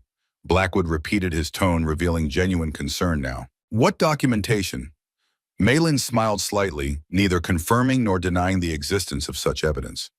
As you noted earlier, accusations of this magnitude require extraordinary proof. Rest assured, we understand the burden before us. Blackwood's expression shifted through several calculations before settling into a mask of professional consideration. It seems we have matters that might benefit from negotiation rather than adversarial proceedings, he said finally. Perhaps an arrangement could be reached that addresses Mrs. Sullivan's concerns while avoiding the considerable expense and uncertainty of protracted legal battles. We're open to discussion, Malin acknowledged, though any arrangement would need to fully address all aspects of our concerns, not merely financial compensation. Blackwood nodded, his businessman's instincts apparently overriding his initial anger. Reasonable enough. I'll need time to consider the parameters of a potential settlement. Shall we reconvene tomorrow at the same time? The request for delay was predictable. Blackwood needed time to investigate their claims, assess the extent of their evidence, and formulate countermeasures. But refusing would simply force him to take more drastic action immediately. Tomorrow at 10, Malin agreed, with the understanding that no actions will be taken regarding the Sullivan property or any relevant documentation until our discussions conclude. Of course, Blackwood replied with a return to his practiced charm, merely a chance for both sides to consider their positions carefully. As they rose to leave, Blackwood added almost casually, "I understand you've been in contact with Sheriff Reynolds." The unexpected reference suggested Blackwood's information network was even more extensive than they'd assumed. Malin neither confirmed nor denied the statement, merely observing, "The sheriff has official duties regarding property matters." "Indeed he does," Blackwood agreed, "though his jurisdiction is limited to enforcing existing legal determinations, not questioning them. A distinction sometimes lost on those with evolving loyalties." The veiled threat toward Reynolds was clear, as was the message that Blackwood was monitoring their movements and contacts carefully. "We'll see you tomorrow, Mr. Blackwood," Malin concluded, guiding Maggie toward the door with a gentle pressure on her elbow. Blackwood's voice stopped them at the threshold. "One more thing, Mrs. Sullivan, that federal agent Grant. I'd be cautious about the information you share with him. Treasury agents have very specific mandates, and your personal justice isn't among them." The warning, so similar to concerns Malin had already expressed, suggested Blackwood had his own sources regarding Grant's activities. Whether this represented a genuine caution or an attempt to sow discord among potential allies remained unclear. Outside the hotel, they maintained composed expressions until they had turned the corner onto a side street away from potentially observant eyes. "He knows about the marker," Maggie said once they were relatively private, "and he's worried about documentation we might have." "Yes," Malin agreed, "but he's uncertain of exactly what we possess and how we intend to use it. That uncertainty gives us leverage." "He'll try to find the marker," Maggie predicted. "Remove it before we can document it officially." "Almost certainly, which is why we need to move quickly to secure Sheriff Reynolds' witness testimony." Malin glanced around, ensuring no one was within earshot. "Our most immediate concern, however, is Grant. Blackwood's warning suggests he has information about the agent's activities that we don't. Or he's trying to prevent us from forming an alliance that would strengthen our position," Maggie countered. "Possibly both," Malin acknowledged. "We should approach Grant cautiously, reveal our discovery, but not our full strategy, and assess his reaction before deciding how much to trust him." As they made their way back toward Clara's house, Maggie felt a strange mixture of triumph and trepidation. Their confrontation with Blackwood had confirmed the value of their discovery while simultaneously heightening the danger they faced. The game had entered a new phase, one where Blackwood would employ every resource at his disposal to neutralize their threat to his empire. Clara was waiting anxiously when they arrived, relief visible as they entered unharmed. "Meeting when as expected?" she asked, already preparing tea with her usual methodical care. "Blackwood knows we found the marker," Maggie confirmed. "He's worried but trying to buy time, probably to locate and destroy the evidence before we can use it officially." "We need to contact Reynolds immediately," Malin added. "Have him document the marker's existence before Blackwood's men remove it." Clara nodded, setting out cups with practiced precision. "Sheriff's wife visiting today. Medicine for lingering cough. I will send message through her." The indirect approach was wise. Blackwood would be watching Reynolds closely now, looking for signs of divided loyalty. A message passed through his wife would avoid immediate detection. "And Grant?" Clara asked, her perceptive gaze missing nothing of their concern. "You tell him of discovery?" "Not yet," Malin replied. "Blackwood issued a specific warning about the agent, suggesting he has information we don't. We need to approach that alliance carefully."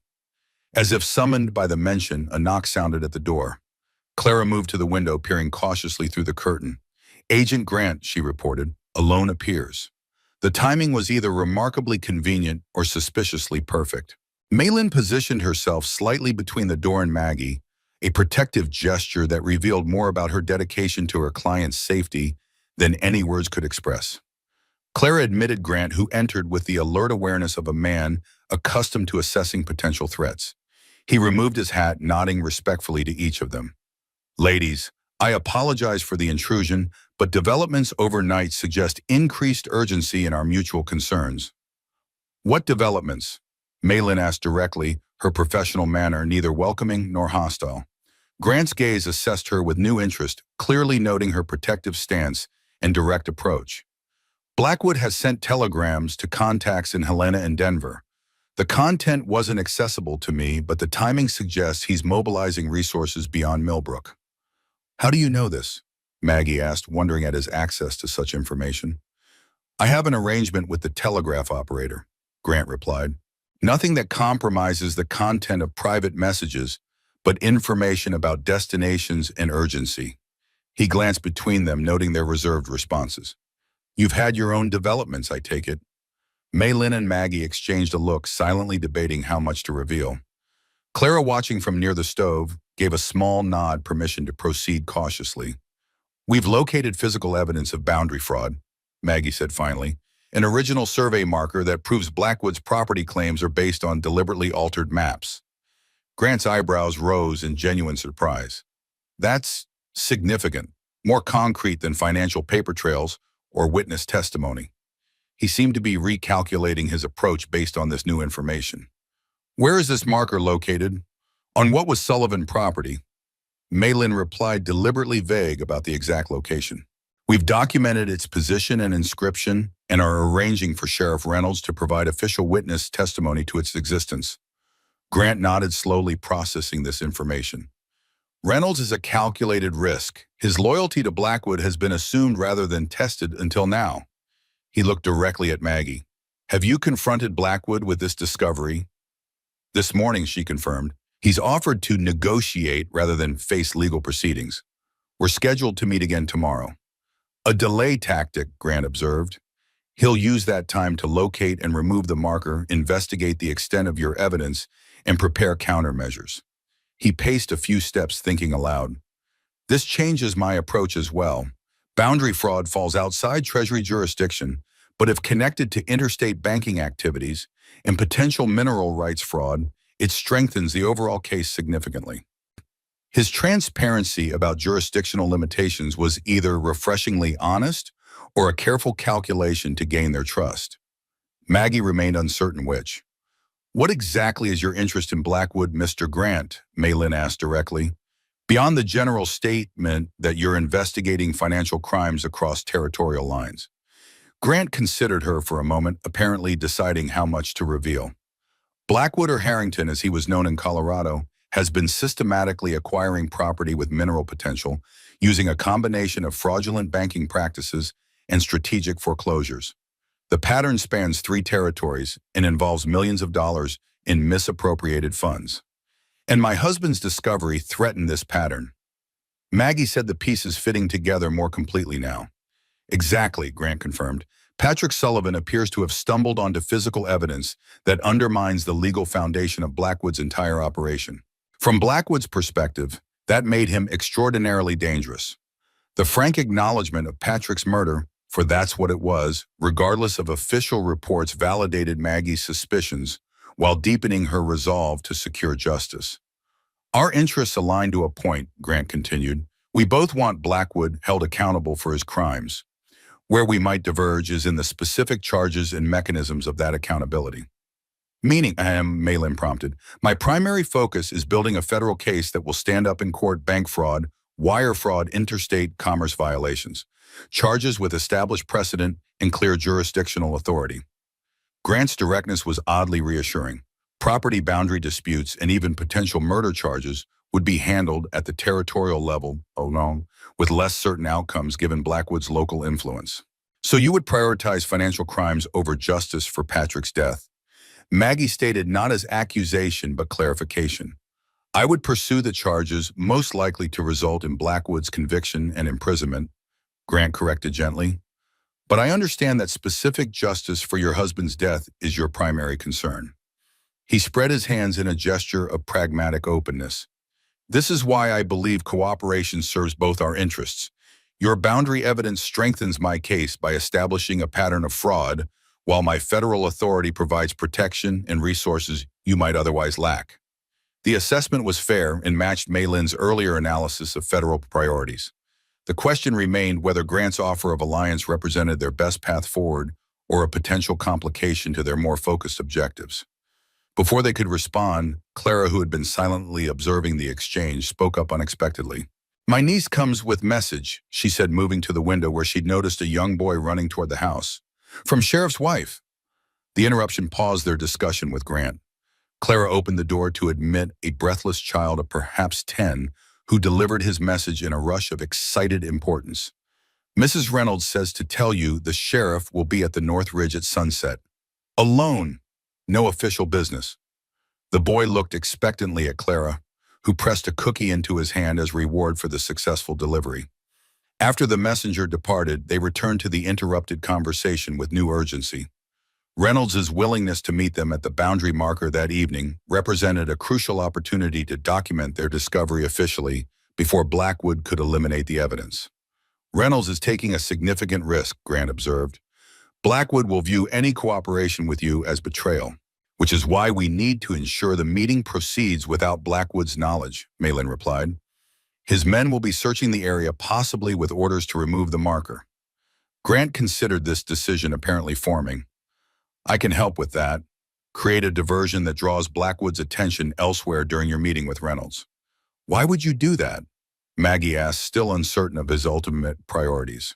"Because documented evidence of boundary fraud provides context for the financial crimes I'm investigating," Grant replied practically. "And because justice for Patrick Sullivan's death, while not my primary mandate, is not irrelevant to the larger case against Blackwood." The offer seemed genuine, though Maggie remained cautious about fully trusting Grant's objectives. She looked to Malin, whose legal assessment would be valuable in this decision. "What kind of diversion?" Malin asked, neither accepting nor rejecting the offer. "Information has reached me about irregularities in Blackwood's banking operations," Grant explained. "A formal inquiry from the Territorial Banking Commissioner arriving this afternoon would demand his immediate attention and likely draw his security personnel back to town." "You can arrange such an inquiry?" Maggie asked, impressed by the apparent extent of Grant's influence. "The commissioner has been awaiting my signal to proceed," Grant confirmed. "The timing now seems appropriate given developments." The strategic alliance made practical sense, even if their ultimate objectives remained somewhat divergent. Reynolds' testimony about the boundary marker would strengthen both their property claim and Grant's larger case against Blackwood. "Very well," Malin decided after a silent exchange of glances with Maggie and Clara. "We accept your assistance with tonight's meeting, but our primary focus remains securing Mrs. Sullivan's property rights and justice for her husband's death." "Understood," Grant acknowledged. "I'll arrange for the banking commissioner's inquiry to arrive by the afternoon stage. Blackwood will be occupied in town until well after dark." He replaced his hat, preparing to leave. "One piece of advice: bring weapons tonight. Blackwood's men have been instructed to use whatever means necessary to protect his interests." The warning hung in the air as Grant departed, a sobering reminder that their pursuit of justice carried very real dangers. The boundary marker represented not just evidence in a property dispute, but a direct threat to Blackwood's entire criminal enterprise, and an enterprise he had already demonstrated willingness to kill to protect. As they began preparations for the evening's crucial meeting with Reynolds, Maggie felt the weight of Patrick's watch in her pocket, a tangible connection to the man whose discovery had set these events in motion. Tonight would determine whether his death would lead to justice or simply become another buried truth in Millbrook's troubled history. The day stretched ahead, each hour bringing them closer to a confrontation that would reshape not just Maggie's future, but the foundation of power throughout the region. Silver veins hidden beneath disputed boundaries, decades of calculated fraud, lives sacrificed to maintain profitable deceptions, all would be exposed or buried forever by what transpired at sunset on the Northern Ridge. The end.